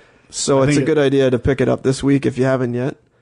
They're also working on a Vita version. Oh, really? Like a new. And I think the touchscreen could be huge on this game for like. Yeah, that would be good. The shooting elements and. Yeah. It's really fun. A lot of fun. I picked up Braid again and just crushed this game in like a day. I just love this game. I played through it on Xbox a long time ago. And probably when it first came out. And I decided just on a whim to pick it up again and get some trophies. And I absolutely crushed this game. I played a bunch of demos, played the Madden 12 demo, Drive to San Francisco demo. I played the Far Cry 2 game trial, which is another plus of PlayStation Plus. That it's like 60 minutes unlimited, right? Yeah, I played through the Bulletstorm full game trial. I just downloaded the Tiger Woods 12 demo, but I haven't had a chance to play that yet. Let's see what else. I played through. Oh, huge into Plants vs. Zombies right now. Yeah, that was free on that. Let me tell you, I have probably sunk, I don't know, 30 plus hours in this game already and still going strong.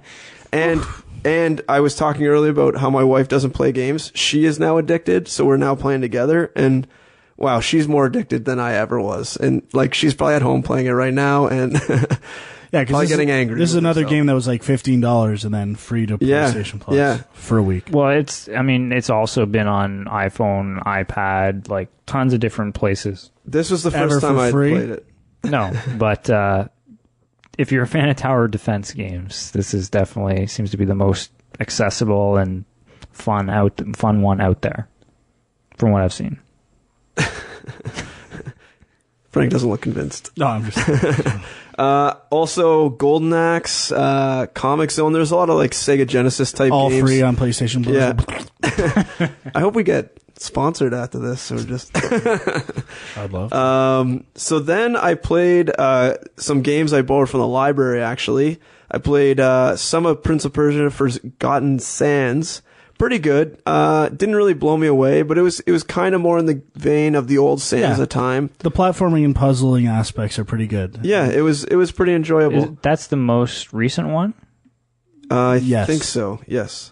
When it came out around the time the movie came out, but it wasn't exactly. Yeah, and it wasn't the movie exactly. It was just definitely they're trying to copy sort of like that real person, the look Jake Gyllenhaal vibe. Jakey boy. Yeah. So this was the one after the self-titled That's right, one yes. or whatever? Okay. Yeah.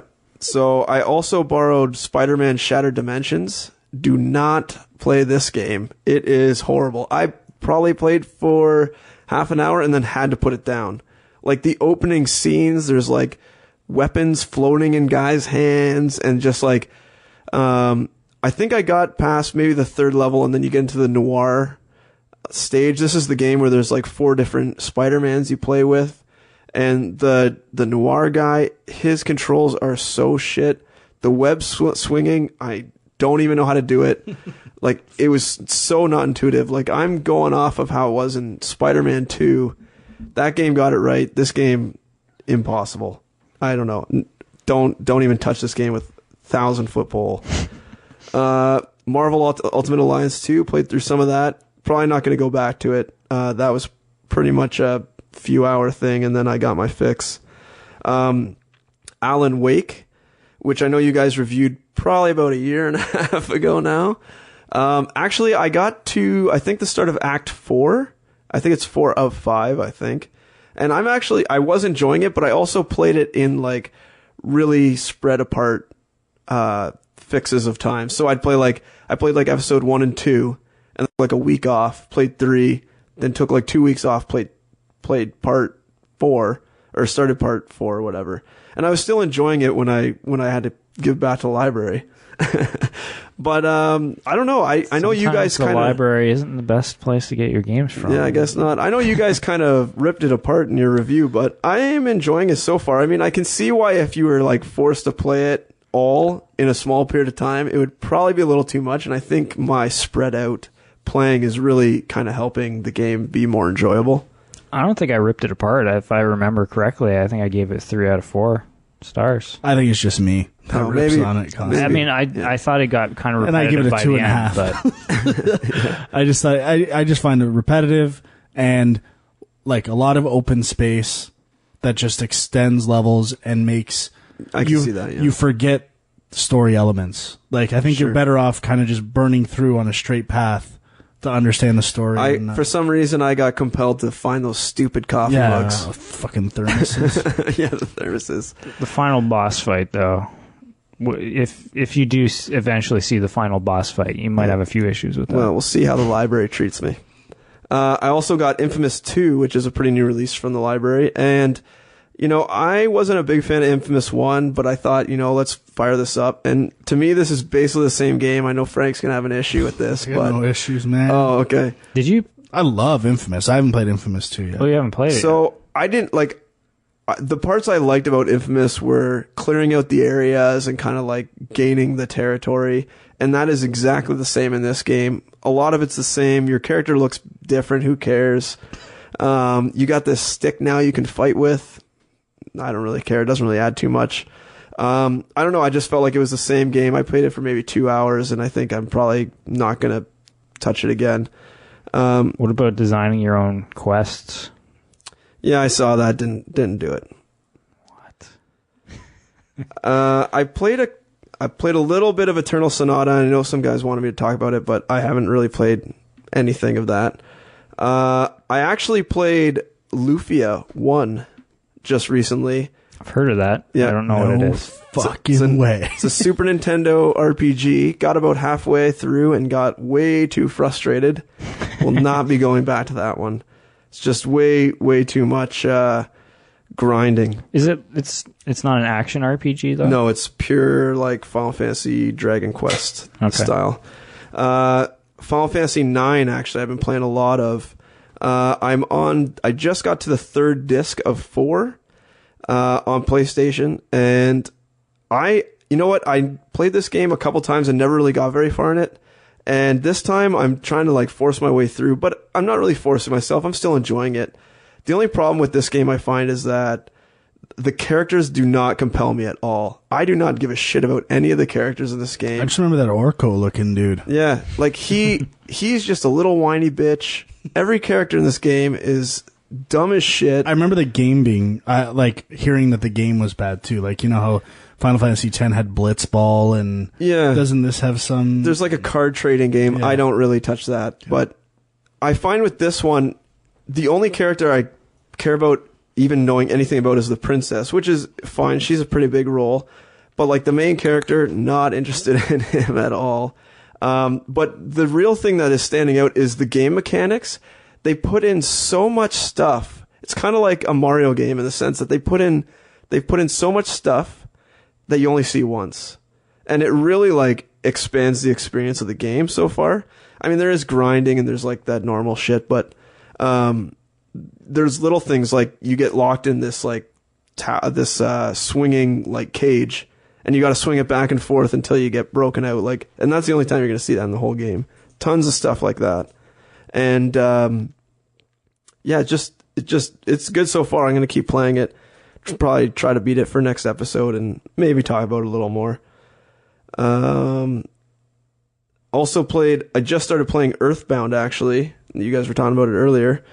Not very far in that at all. I think I'm like level 5 or something. So, I've been playing Rage like Frank. I'm about 4 hours in, really enjoying it. Talk about that more next episode.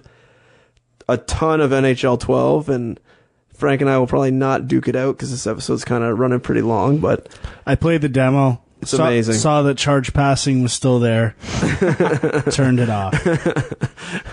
You can saucer pass. If I could just get an option to not do that, I'd be fine with it. So what are your impressions, though, of NHL 12? Oh, it's so good. Like, it's really good. The best one yet? Yeah, I'd say so. The hitting is amazing. It's so much. It's not just like you can crush guys every time. They really incorporate the physics. They didn't really add too much that I can tell anyways. I've been playing a lot online. Not too much of the Bia Pro. I played a bunch of the Bia Pro, but then I didn't unlock the shit I thought I was going to unlock, I think because I was playing on Rookie. And, my 180 goal season went to waste.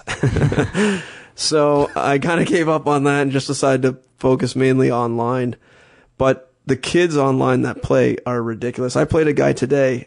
I've played, I think, 50 games. I think the game's been out for, 2 months now? A month, actually. Yeah, a month, yeah. And this kid had played over 336 games.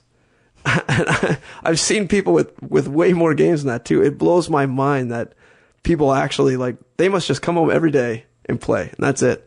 And I think that's what's cool about this game is there's a real following to it now, and there's a lot of guys that put a lot of time into it. Really good. The online game is good. The one thing that is amazing now is that last year's game, if anyone played it, the headsets were so intermittent that, you'd fire up a game with, let's say, 4 guys. I might be able to hear one, but he can't hear me. I can't hear 2 of the other guys. Like, it was really shit. And then you fire up the next game and all of a sudden you can hear everyone, but no one can hear you. Really shit. This year, totally resolved. The headsets work perfectly. You can hear everyone every time and it's clear. There hasn't really been any real issues. I ran into one crash when I was playing in the Ultimate Team, which kind of pissed me off because I was in the gold medal of a tournament. But other than that, I mean, the game's just solid as always. The only real thing that I like is the ability to sim the Be a Pro mode. So if you go off the ice, you don't have to like sit there and just watch your guys skate around now. You can just sim to your next shift. It makes it go a lot faster. Huge. Yeah, and if you want to like just end the game, you basically just on your next shift, go right off the bench, then sim, get off, go right back on the bench. So you can really like, I think I was running through games in about 4 or 5 minutes.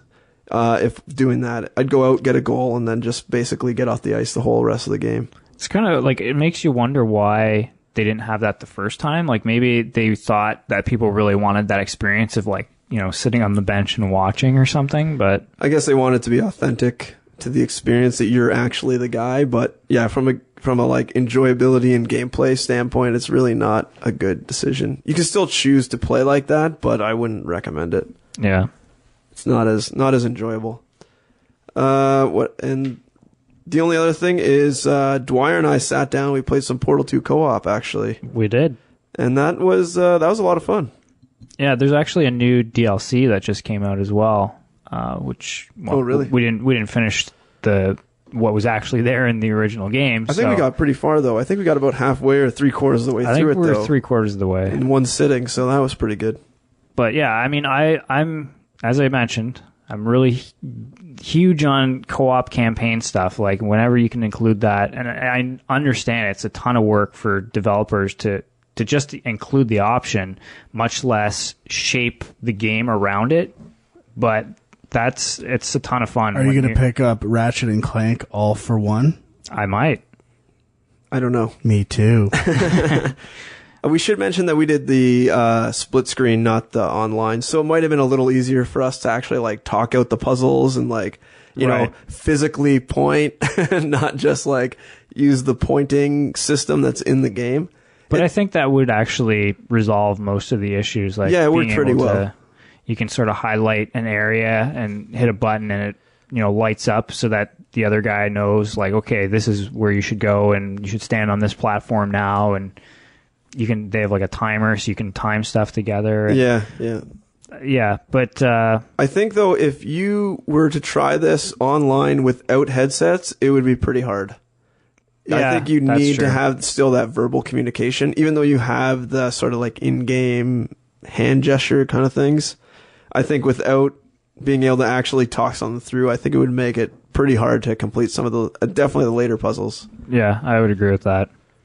But yeah, for anyone who's wondering, you don't actually play as Chell or whatever her name is. You play as two robots that I guess you're like testing out some of the Something like the equipment or whatever. Yeah. The test chambers. Yeah, so kind of interesting. Okay, so some stuff that I played. Probably the thing I put the most time into was Insanely Twisted Shadow Planet. This is Xbox Live Arcade. I actually had meant to play a bunch more of the XBLA games that came out from the summer of arcade, and this is the only one I've really played. Yeah, I downloaded that and Bastion and barely touched either one. But, I mean, this one, as soon as I saw reviews saying Metroidvania, I was there. But I think it kind of is... While we're on that, I don't know if we've talked about this before. We really need to stop calling it Metroidvania. Why? Because the Vania should be stricken. Well, yeah, because, I mean, they ripped off. Like, this is such bullshit. I'm with you. You're obviously not. You said Metroidvania. Because that's the term everybody uses. Everybody knows what I'm talking about. But Metroid-style game. Metroid ripoff. So before we go on this long tangent of Metroid Castlevania, Dwyer, you before mentioned that XBLA is way better than PSN. And yet you just said that you're basing this on your 2-hour playthrough of Twisted Shadow Planet. Is that all? Oh, No. guys. I mean, based on a lot of stuff from last year, like I just think Braid, Limbo, all these games were on XBLA, and they're Also now on PSN now. right. But I'm just saying, like XBLA seemed like it was the place where, the biggest blockbuster, if you can call them that, indie games were coming out, and PSN. Like I bought a points card that was on sale a while back for PSN. And I was all psyched to try some stuff out, and I started going through the list, and I was like, there's nothing I'm interested in here. You gotta talk to me, bud. We just told you Lost Vikings is pretty much there. Well, okay, so maybe that's the case. Maybe Shatter. Maybe it's Do a you case have of Shatter? I do. It is the greatest. It's good. It's good. I'll agree with that. Anyway, sorry to totally derail that whole thing. I think maybe it's a case of promotional problems. Like I feel like Microsoft is promoting a lot of these games better than Sony is. Sony just added their version of Summer of Arcade this year. And it's cool to see them doing that, but I don't think the titles were as interesting as the XBLA Dead Nation. titles. Good Amazing. game. Have you put some time in to Super Stardust HD? I don't have that game. Because it is also incredible. Okay. Wipeout. Yeah. Anyways, let's go back. So, Insanely Twisted Shadow Planet, billed as a Metroid Clone. type game. But the thing is, it's not. It's a one continuous map, and you sort of acquire abilities and powers that sort of let you unlock and get to new areas, and but at the same time, it's a little different because you're not actually controlling like a human being. Like you're controlling a little spaceship that just kind of floats in the air. And I think that makes the game a lot easier to program, to design, like everything. Because, it's just something that's floating around. But the visual style is really cool. Like, it's kind of this cel-shaded, cartoony world. But they're really big in this game on not holding your hand, not giving you text pop-ups and tutorials or any sort of story. It's basically just figure it out as you go.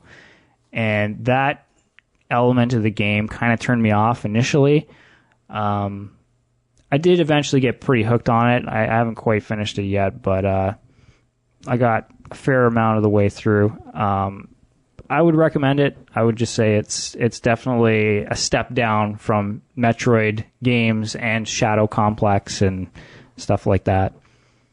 Pixeljunk Shooter 2, which Huck City mentioned. Played a little bit of this. Actually played some co-op with Alicia. Had a lot of fun with that. I don't really know how to explain the game. It kind of reminds me... It's kind of similar to Insanely Twisted Shadow Planet. You're kind of controlling a... ship, and you're kind of solving puzzles and shooting your way through areas. And again, another very colorful 2D art style. The Pixeljunk games are awesome too. Pixeljunk Monsters, Pixeljunk Eden, I love. Okay, I haven't played those. Bloodrayne Betrayal. And he plays Bloodrayne. This is, okay, here's a game that should have been up my alley. People kept saying it got really good reviews from what I saw.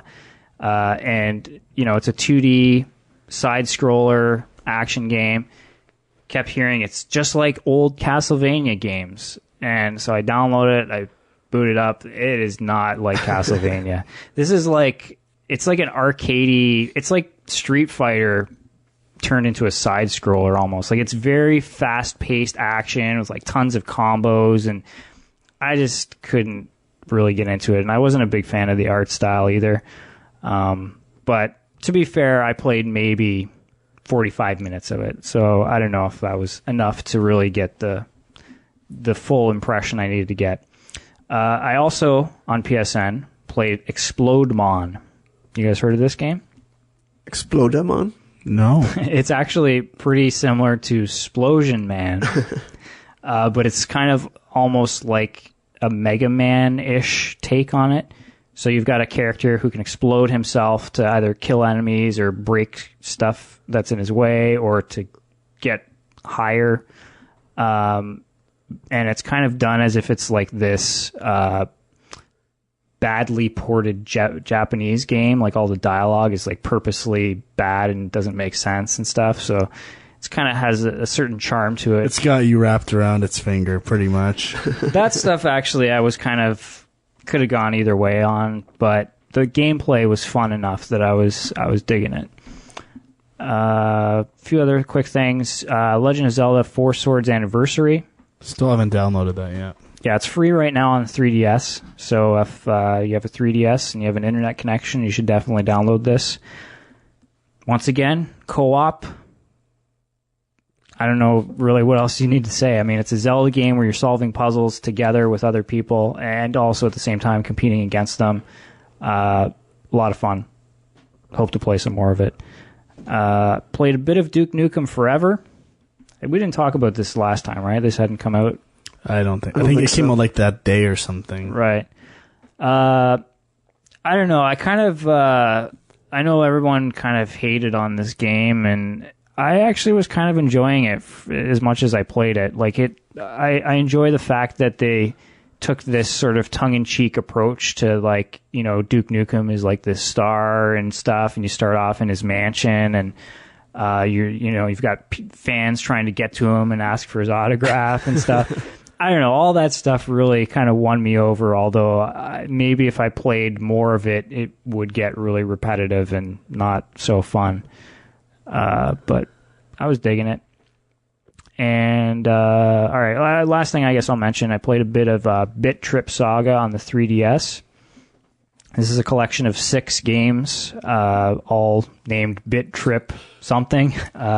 They've been previously released on WiiWare. And, like, they released the Saga on the Wii as well. Right. So, yeah, they were previously released individually as, like, downloadable titles for the Wii or on Steam, I believe. Some of them. I think I have one of them on iPhone, too, or something like that. So. Right. And they're just very simple arcadey games. Like, I guess the 2 most well-known ones are Bit.Trip Runner and Bit.Trip Beat. And all the games are kind of rhythm-based in some way. The Runner one is you're just kind of trying to, you know, jump over obstacles, slide under obstacles, and it's kind of all timed to the music. And Bit.Trip Beat is almost like Pong meets Amplitude or something like that. But they're done in these really, like, blocky, like almost Atari-style graphics. And on the 3DS, it looks pretty awesome. Like, the 3D effects are pretty sweet. I didn't even know this got released on 3DS until you complained about it on Twitter. Yeah, it was hard to find, which is weird to me because, like, there's no 3DS games out there. Why wouldn't this be easier to find? But, yeah, I enjoyed it quite a bit. My only complaint from what I've played so far is that using the thumbstick to control some of the stuff is really too sensitive. Like, moving the paddle up and down, like, it's much easier with the touchpad as opposed to the thumbstick, unless there's some way in the settings you can turn it down. I didn't look, but I would definitely recommend checking those games out in any way you can. But it's nice to have 6 of them in one on the 3DS. So I guess that's about it for me. Last thing, IMDb trivia app. Did you check this out? No.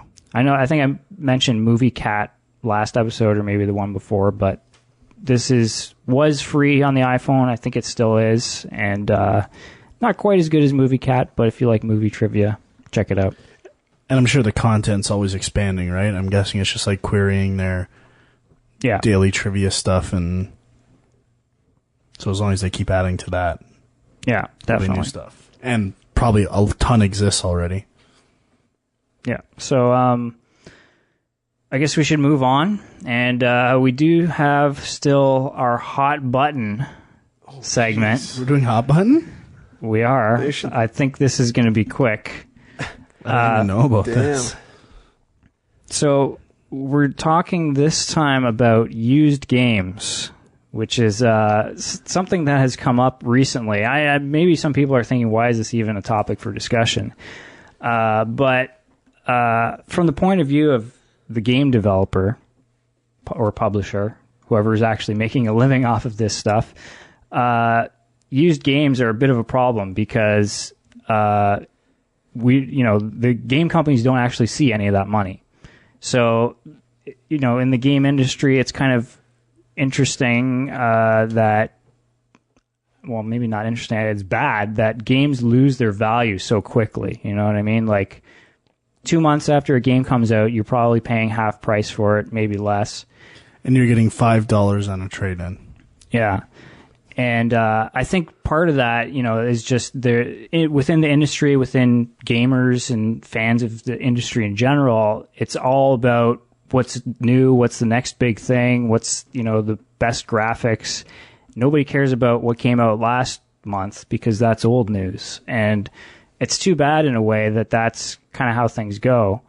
But, as somebody who plays games, you can go out and, some game that came out last year that was great, got great reviews, you can go get it up for $20 or less and experience it now. So I don't know. How do you guys feel? Like, first of all, do you buy a lot of used games?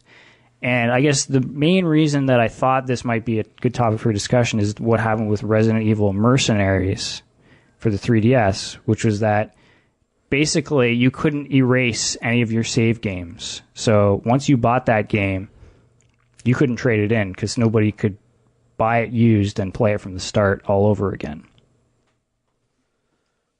Oh, yeah. So, first question, do you buy used games? Yes, I do. So do I. And I think an interesting aspect, like, to look at a few titles in specific, Mario Galaxy and Mario Galaxy 2 pretty much still get $40 trade-in value and sell for $50 brand new. Which is insane. And there's a reason. Because people want it. And they still want it, and they never want to get rid of it. Because it's awesome.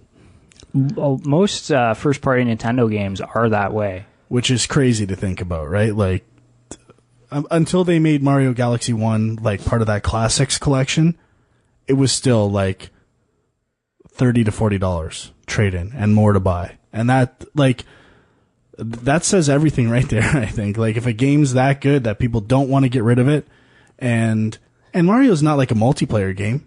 Like, it's a single-player game that people love. Like, it says so much that make a great game and no one will want to get rid of it. Yeah, and I mean, as you mentioned, the multiplayer thing, that's becoming a big... the online pass. Yeah, like if you were making a game for a publisher, there's a very good chance nowadays they're going to say this has to have, first of all, it has to have some sort of Xbox Live or PSN integration. And on top of that, it has to have a multiplayer component if possible, because these are things that keep people playing a game after they've played through it once. And it's why games like Call of Duty, Gears of War, Halo are such big sellers, because people buy them and don't even play the campaign sometimes. They just buy it for the multiplayer. I feel that to some extent, well, the multiplayer definitely helps to keep a game from being resold. But at the same time, I think it's kind of getting blown up. I think the online pass is a pretty good way to cut the losses by the publisher or developer. I mean, really, people are complaining about it, but it's what, $10, maybe 15. So this is if you buy a used game that someone else owned. That's right, yeah. And they basically had registered it to their account or something, you would have to buy a separate online pass in order to play the online features of this game. Yeah, so if you're getting the game for $10 and then putting in another $10 to play online, $20 is still a pretty reasonable price for a game. You're still getting it, you're not paying $60, so you're still saving money. The only thing to that is if the game has no online, I don't really feel like that publishers are really getting ripped off here. I mean, yes, to like Dwyer was saying before, to an extent where, we want you to buy new because we make the money that way, but you can still rent games. I'm borrowing games from the library. They're not making any money off them there, right? It's the same thing. You can borrow games off of friends. Yeah, you can borrow from your friends. Exactly. Like the three of us could go buy one of each of the new releases and then just kind of rotate them among us. They're still only getting one sale. So I feel like you're not really ripping off the publisher to the extent that if most people go out and buy the games, then yeah, the used games sales cutting into it, but that doesn't, just because there are used game sales doesn't mean that everyone will go and do that. Like if I can go rent the game for $5 or go buy a used for $5, why don't I just go buy a used for $5? Right. I don't think, or if I'm going to rent it twice, maybe I'll go pay 10 kind of thing. And I think with games as opposed to movies, like to rent a game that's going to take you 50 hours to beat doesn't make as much sense as just owning it, because it's going to take you a long time to get through it, and you won't get through it in one rental period, right? Well, it depends. I guess. But, I mean, a lot of people don't know that I think early on, Nintendo actually tried to take it to court and stop all used sales, like back in the days of the NES. I don't remember the exact specifics of what happened, but at some point they tried to get it, outlawed, and they lost. So, this is the world we live in now, and a lot of people wonder why games are $60. They think that's a lot of money to pay, but a lot of that is because of used games and rentals and stuff like that. Because if a game takes 2 years to make and millions of dollars, you've got basically a month of sales to make all that back, and that's it. And that's kind of a bad thing about games, right? It's still a business, right? You're not just making a game, you're making livings for people, right? So you can't just go and not make your money back, which is, it's sad because, everyone talks about how it's art, but, people who have money don't just shell out millions of dollars for some piece of art and then don't get any money back. They want their money back, right? Right. But I guess, the whole thing with Resident Evil Mercenaries, which is a 3DS game, and when they announced that basically the whole thing is this is like an arcade kind of game where you can sort of infinitely play it, keep killing zombies, level up, but you can never, once you start playing it and leveling your character up, you can never erase that and start over again from the very beginning. So a lot of people felt that, this is bullshit. I own this game. If I want to trade it in, I should be able to do that. Place is still, I've seen it used. Right. But, Well, I think what Darren's saying is you just can't start from the beginning. Right, but a lot of people don't know that. My first reaction to this was kind of like what the people were saying, this is kind of bullshit, I should be able to delete it. But then I'm thinking of Plants vs. Zombies. I can't refresh my account, not that I know of, which is basically the same thing, and that's a downloadable. Well, you can delete your save game data. Sure, yeah, I guess I could do that. You can't even do that on this. Yeah, that's true. All right, so this is worse. I don't agree with that. And it's a cartridge, right? It's stored on there. But yeah, it's I see what they're trying to do, but I don't really agree with it, and I think it might backlash more than they. Yeah, I think it's going to hurt them more than it helps them. Yeah. I mean, it definitely had a lot of people upset. If it was a really good game, if it was Mario Galaxy that did that, then I think it might generate more sales. But yeah, this game wasn't very good. Yeah, and I mean, the weird thing is, they put out a statement, they being Capcom, I guess, saying that, this isn't a ploy just to make more money. We think this is the optimum way to play the game, is to always be leveling up your stats and to never go backwards. But I don't know if that makes a lot of sense. That was called covering their ass. Yeah, but I think I don't see there being a way around this. I think digital downloads are definitely kind of... I think it is for sure. Yep. But I mean, the thing is, I think as long as you have physical media, I don't think there's a way you can get around people trading it, selling it on, the secondhand market. It's if somebody owns something, it's theirs to do what they want with. Yeah. But yeah, I do see a point where we may not have cartridges anymore for games, and at that point, I don't know, is that going to be bad that there are no used games, that you have to buy everything yourself, like Steam? I just really like the physical copy of a game, and for some reason it doesn't bother me on portable systems. It's just something else you have to take along with you when you travel or whatever, right? I really like the idea of digital stuff on a portable, but on a home console, I think I want something. I think it might change. I think it will hurt gamers, actually, that it's all digital, because I know when I was growing up, I sure didn't buy every game. I rented every game. And, you go from having, I don't know, a game that costs $60 to being able to play whatever that is, 12 games for a week, let's say. You get a way more variety of your game experience by playing those 12 games for a week And if you have a game like Call of Duty and you only want to play the co-op, you can definitely beat that game in a week. And I feel like that'll really, take away from gamers that want to experience stuff. I think the natural expansion would be like the on-live idea of like cloud gaming, right? Where you can try stuff, trial basis, and even like the PSN already has that, right? Like the hour trials is a great example of where that stuff can go. And I don't think we'll lose the structure of the idea of not buying something you don't think is good. Like, I think they'll find a way through stuff like that to have that still be there. You won't be buying something blindly ever, I don't think. So I still think at the end of the day, for the most part, the quality of the games is going to dictate sales and how much is out there. But yeah, the good games are still priced high, used, so I think that's all you need to say about that. Make a good game. Good to go. That's all I have to worry about. I mean, I guess my last point on this topic would just be that, as I've mentioned before, I don't like when video games as a quote-unquote art form don't have a sense of history to them, right?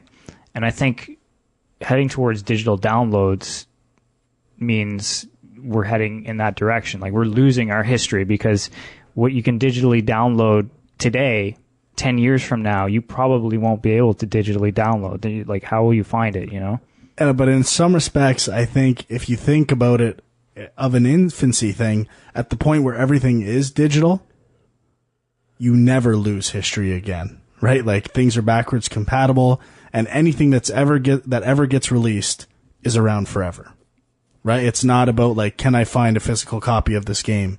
Chances are you can get it digitally. Like, they'll never run out of copies of that, and things won't get lost. Like, just in terms of, wow, they only made 10 copies of this game. And you're especially seeing that right now with the Virtual Console, the PS1 and PS2 now downloads for the PS3. I mean, I think it's going to be more where you can get everything. I mean, they're releasing like Atari games now that you have to pay for. TurboGrafx, Neo Geo, all that stuff is on Virtual Consoles, and it's like... And you'd never be able to find that anywhere else. Yeah. Because most of that stuff's in the garbage. Even imports and stuff. Like, I think it's actually expanding gaming from a historical aspect. Yeah, no one wants to be like Frank and get all the systems from everywhere. I want to do both. I want to buy every version, digital or physical, of every game. That's expensive. All right. Well, I guess this is a good lead into our junk mail then, because our first email comes from the Ocean85, who says, Game Junk. I feel it is necessary for games to have replay value for them to be worth their money.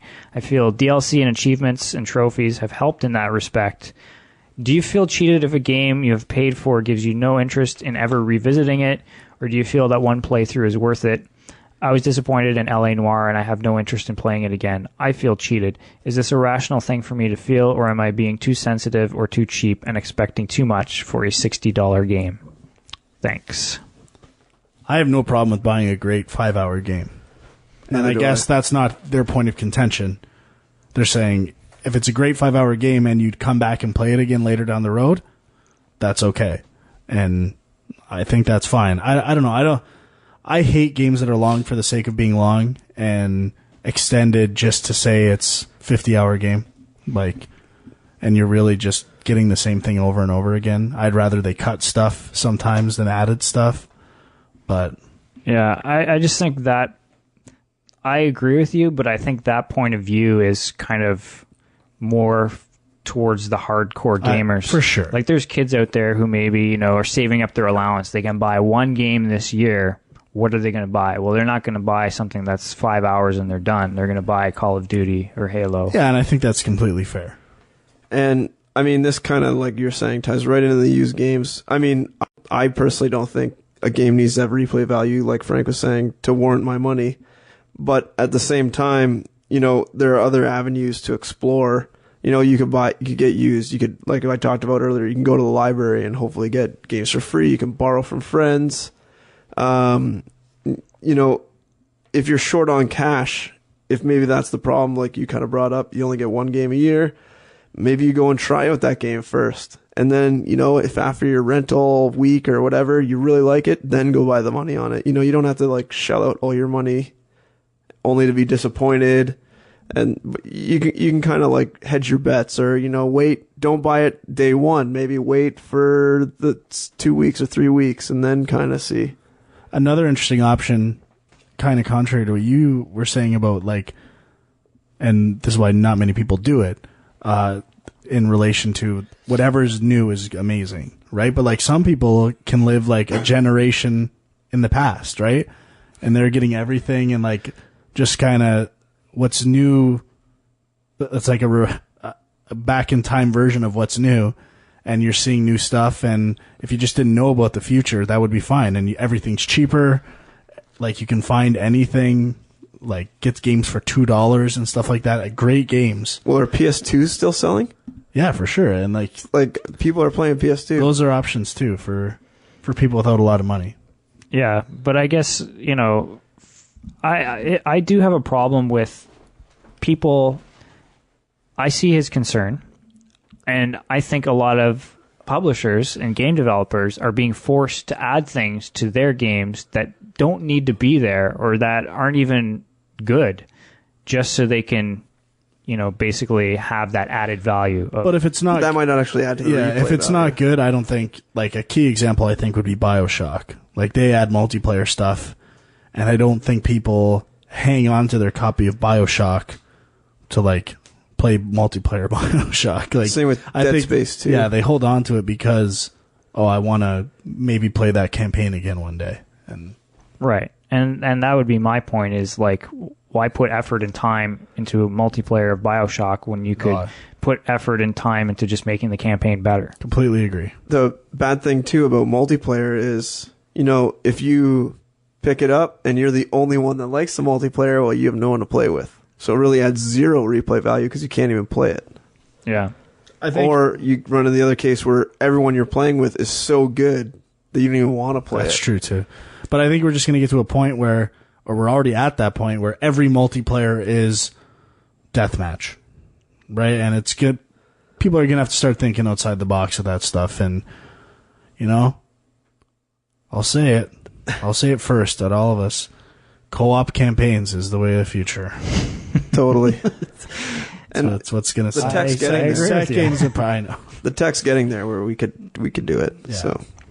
But it's interesting, though. I almost sometimes feel the opposite of what he's saying, because I've got so many games I want to play and so little time that if I actually finish a game and there is nothing else to go back to, like, I don't know, Heavy Rain, for instance, I actually feel good about it. I'm like, oh, fine. Finally, a game I don't feel like I'm missing out on something. Sure. I finished it. I'm done. Move on to the next thing. But I'm probably in the minority on that one. All right, this one's from Colin. Bunch of questions here. These are mainly for Frank, because I know he shares my love of retro games, but I'd love to hear everyone weigh in on them. Number one, when collecting games for older systems that you love, have you found yourself buying games in genres you aren't even interested in an attempt to round out your collection? I've done this with the Dreamcast, but I don't consider this juicing, because my intention is to have great games from all genres available to whoever may want to play them, rather than a sheer number of games, though I do have over 70 retail releases in my Dreamcast collection.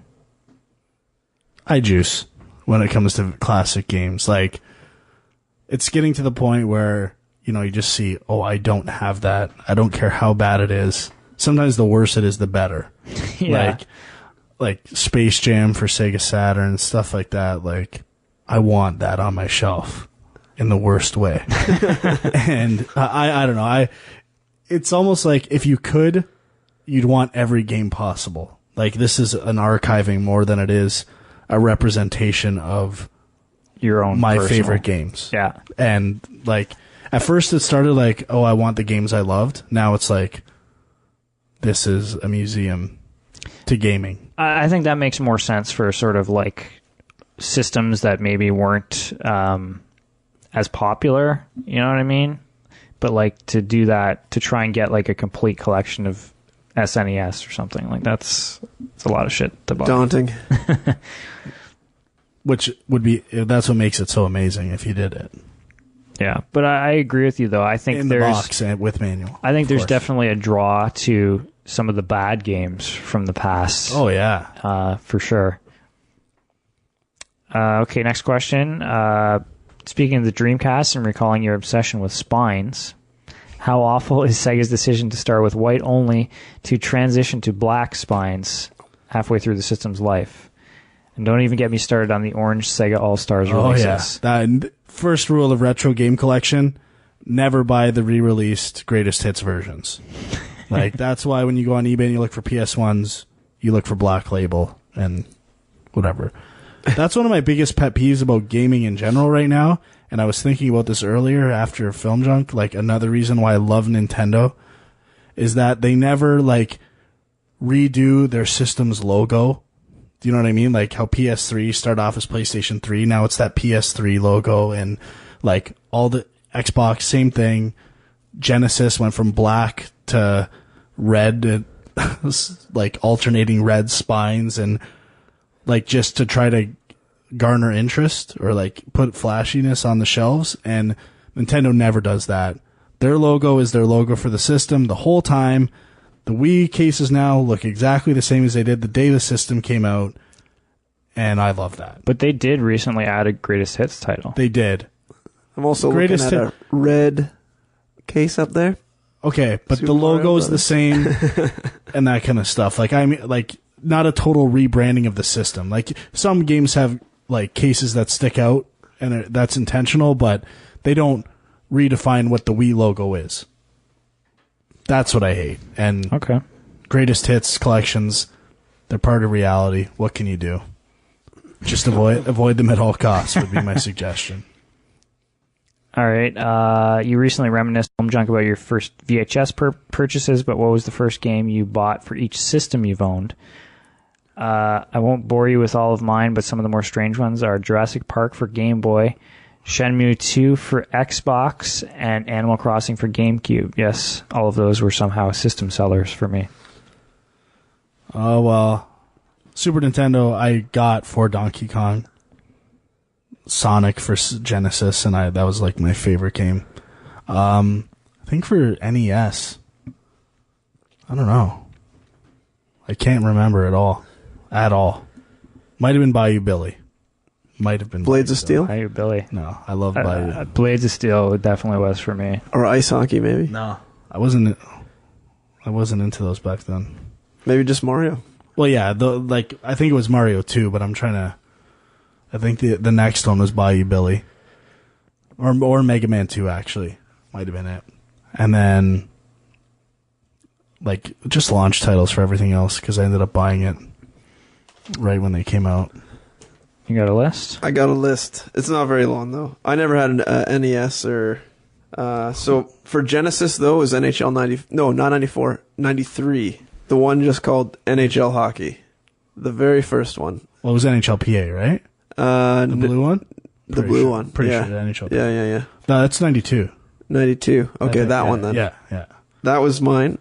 Super Nintendo, I don't really know. I don't think there was one because I broke my collarbone one summer and my mom felt bad for me. So she got this Super Nintendo and it had Star Fox included, Super Mario World, Super Mario All-Stars. I'm pretty sure I just played those for a long time. Those are pretty big collections of games. Nintendo 64 was definitely Shadows of the Empire. Oh, man. That was it. No way, man. GoldenEye. Yeah? I bought it before that. Mine, I bought it day one, and I bought Mario 64 and Pilot Wing 64. Yeah. Mario 64 was a big one, too. Game Boy, I don't remember. Tetris, maybe? Probably just Tetris. For me on Game Boy, Baseball 2000. NBA All-Star Challenge. Oh, yeah. Nice.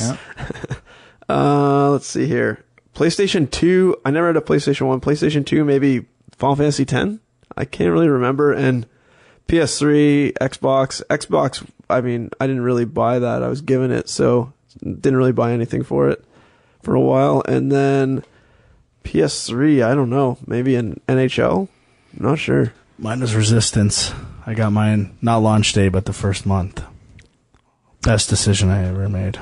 I was pimping the PS3 before anyone. Yeah, you were pimping it real hard.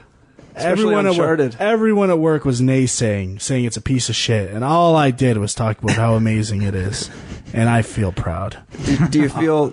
I was an ambassador. Did you hate that you left and now come back? Do you feel relieved? I never left. I just never loved kicked hard it to enough. the curb.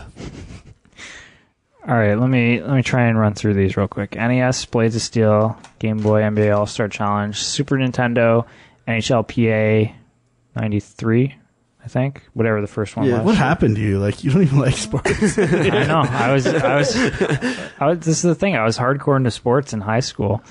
N64 was GoldenEye. What else? GameCube was Tony Hawk 3. Dreamcast? Did you have a Dreamcast? No, I did not. Loser. I also have a Dreamcast. Genesis? Did you have a Genesis? No. Xbox? Saturn? No. I'm out for Sega, man. Clearly. Xbox, Star Wars, Knights of the Old Republic, I believe. It was Halo and Munch's Odyssey. Or Abe's Odyssey, yeah. PS2. I got a PS2 really Oh, that late. one I can say Onimusha for sure. Yeah? Ooh, Oh, yeah. that's a good game. Loved it. PlayStation 3 was Resistance. 360, Dead Rising. Ouch. And the Wii, well, Zelda. Oh, yeah, the Wii. Forgot about that one. Obviously. So that's it. I think the Wii was Wii bowling for me. Zelda for me. I took the week off work and beat it. Nice. Really? In a week? Holy fuck, man. That game's like 1,000 hours long. I beat it in 3 days. Oh my God. I played God. nonstop. No kidding. Yeah. All right, question number 4. What's your line on when piracy is okay? For example, would you get a mod chip in your Saturn to play Panzer Dragoon Saga instead of paying the $200 asking price for a retail copy?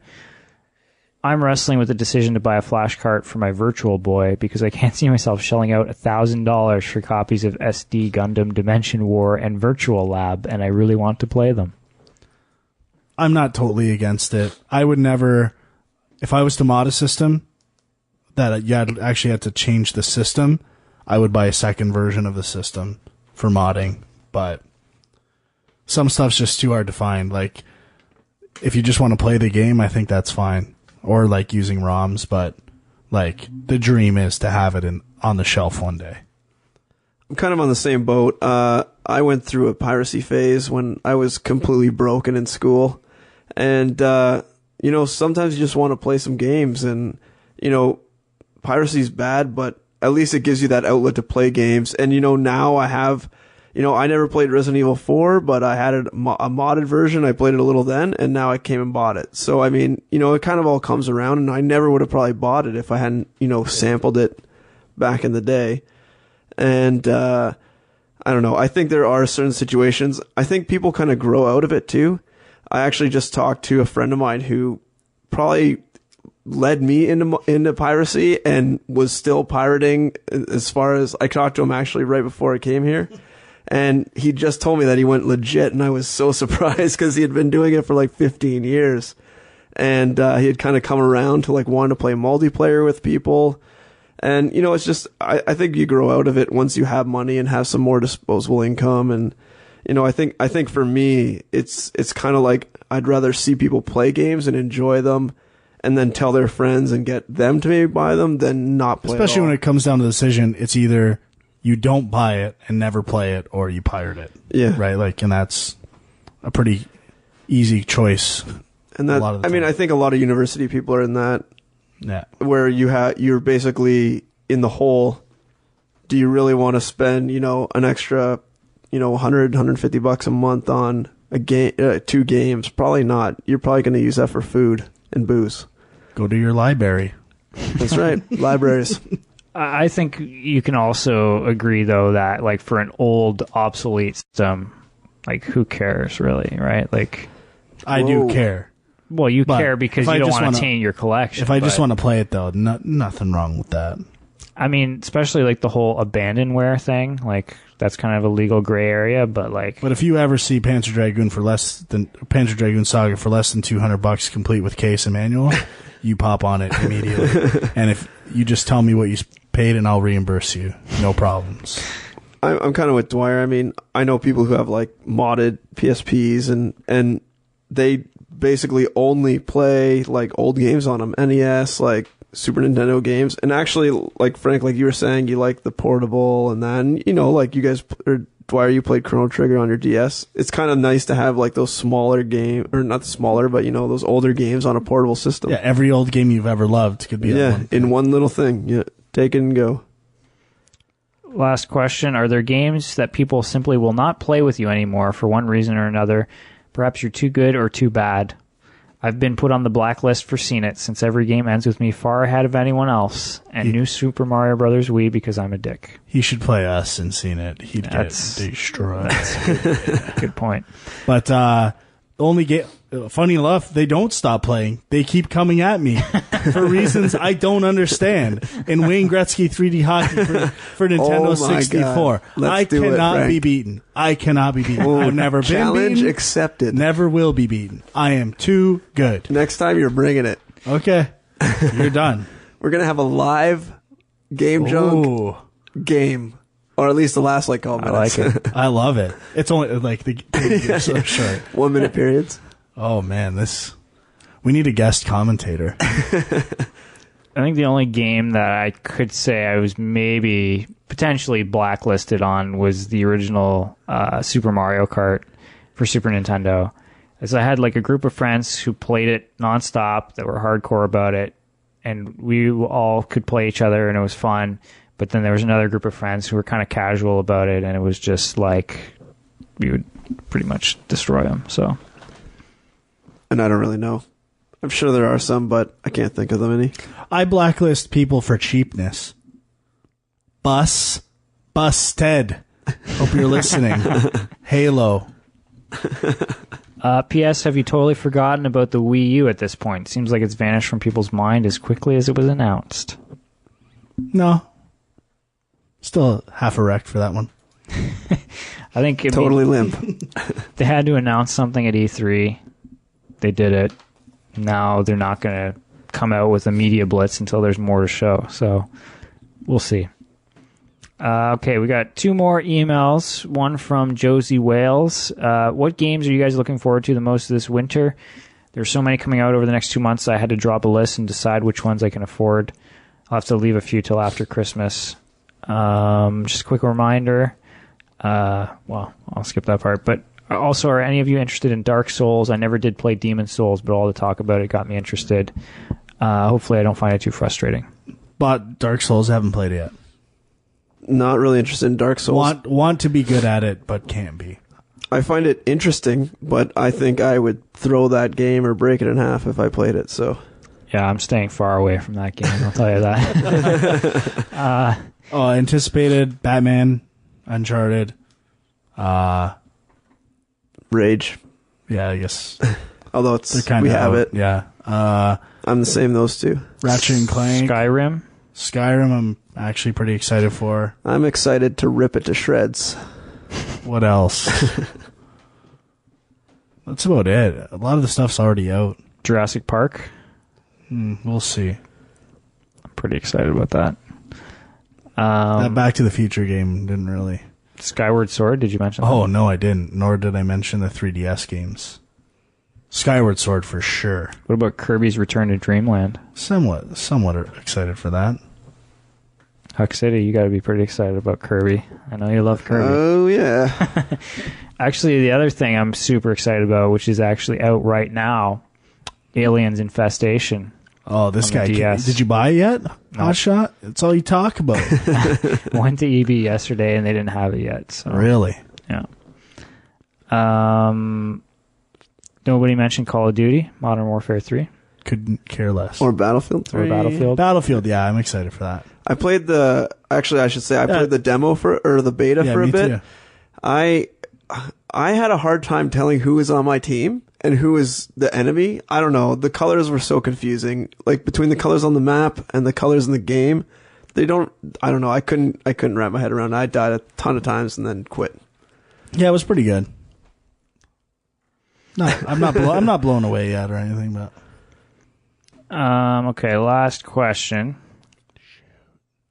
Hey guys, love the show. When you find fellows play your games, what difficulty level do you generally choose initially? Do you ever jump through on easy just to see the story? Does the genre change your choice? Also, for those of you who game on PCs, Huck City, considering how very moddable Dead Island is, we should see some incredible work coming from indie modders. What are some of your favorite game mods? And if you aren't much of a PC gamer, do you feel you're missing out on anything by choosing a platform where the games can't be modded or changed beyond their vanilla releases? As game designers, what is your opinion of game modding in general? That's all. Keep up the great work. Rob in Florida. the only thing I'll say about game modding is, for the first time, seeing the new Grand Theft Auto 4 mods, like that graphics mod that makes it look like photorealistic, I have the urge to get that and mod it. It looks incredible. So, but other than that, couldn't care less about missing out on mods. I mean, the funny thing is, like, Infamous 2, stuff like that, like, they're actually trying to bring modding elements to consoles. And Little Big Planet and stuff like that. They're obviously not, you know, they won't be as good as PC stuff, but, yeah, I'm not as interested in it. The only stuff I've ever really checked out is, like, a lot of the different like, I used to be really into Half-Life and Counter-Strike, Day of Defeat, and then tons of other weird Half-Life mods that they have out there. Like, there was one called, like, Snowball Fight, and there was, like, I'm trying to think what else there was. I think there was one where you actually shot, like, water pistols at each other or something. You remembered one that involved, like, it was a pornographic mod, and then you realized you couldn't say it. I could tell in your eyes. I, sure. I do not know of a pornographic mod for Half-Life, but if there is one, I'm interested. Yeah, I've heard of this one mod for Half-Life or Half-Life 2 called, like, Gary's Mod or something. Have you guys heard of this? No. Let me see if I can just Google it real quick, because it sounds like it's not really a game. It's a sandbox physics game for the Source engine, and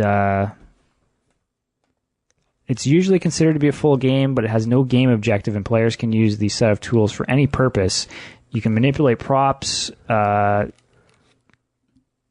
don't really understand what it is, like. But apparently it's just this weird thing that you can play around with. Sounds exciting. Gary's modded. Yeah.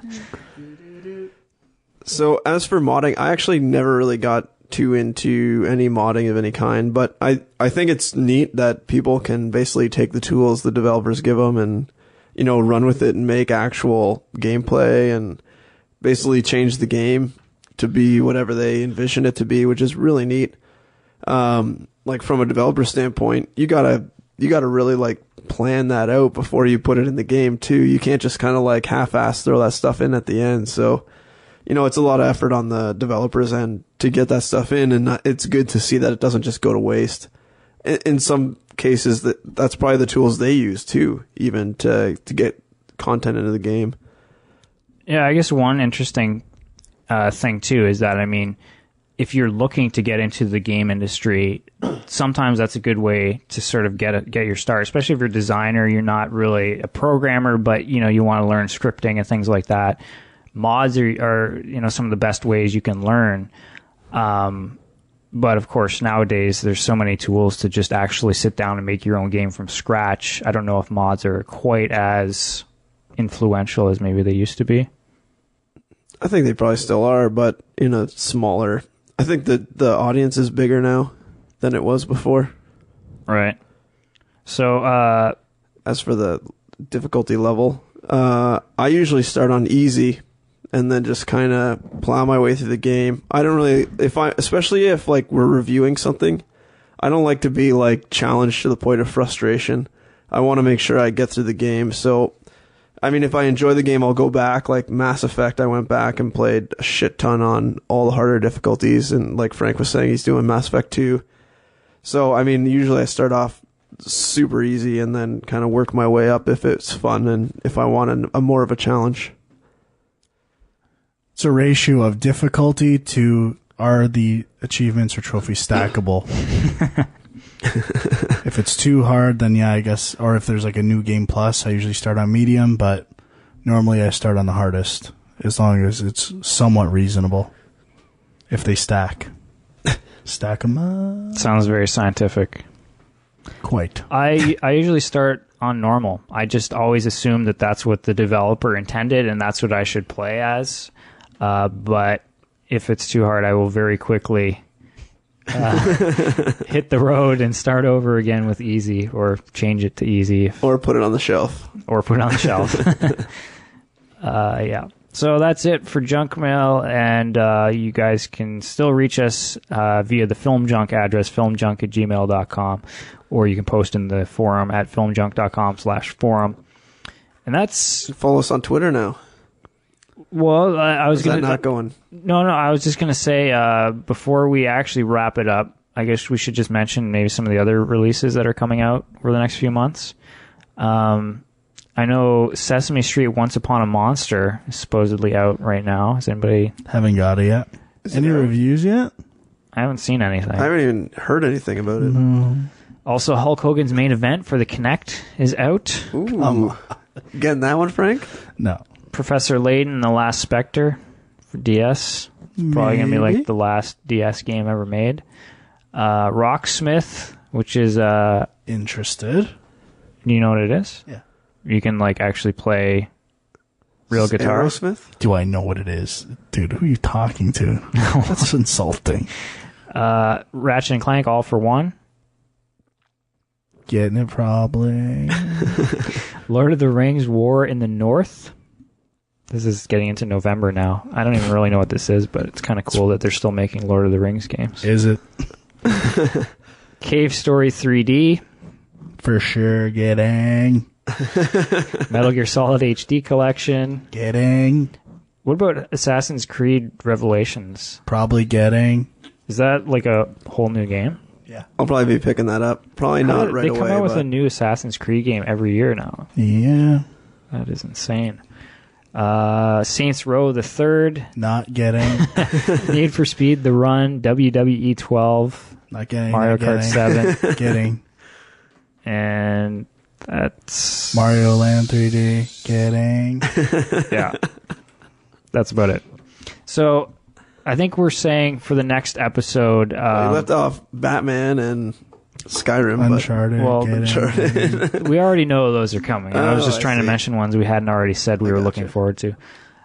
So we're saying probably the next episode we're going to aim to review Batman Arkham City, which when I first suggested that, it was still like a month before this game was going to come out, and I thought, oh, great, we'll actually have a head start on it, but it's already coming out next week. So I've got it pre-ordered already, ready to go. Just a heads up to all the Canadian listeners out there. Apparently next Tuesday, Batman Arkham Asylum, or Arkham City, if you buy it at Walmart, you get a free copy of Batman Arkham Asylum.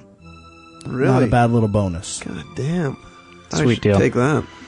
And actually, for the next episode, assuming that we do actually get around to recording another episode in the next 6 months or so, we've actually had a request from Dan D. Roche. Oh. Wants to sit in. He's the man who has completed Batman Arkham Asylum. Oh, yeah. On four different systems. Oh, I thought it was only three. Three Not different just completed. systems. Like Master. platinumed or 1,000. Yeah. So he knows the original Arkham Asylum quite well. We'll see what he thinks of Arkham City. Good call. That's huge. Huge guest. D's Roche. So that's about it. Follow us on Twitter. My Angry Commute. Dirty Frank with 3 R's in dirty. And you can follow me, Film Junk, and also the new Game Junk Twitter account, which is twitter.com/GameJunkPodcast. So, yeah, that's about it. We made it through another episode, and hopefully it won't be a year before we get to another one. So, thanks for listening, and we'll see you next time right here on Game Junk. Toodaloo!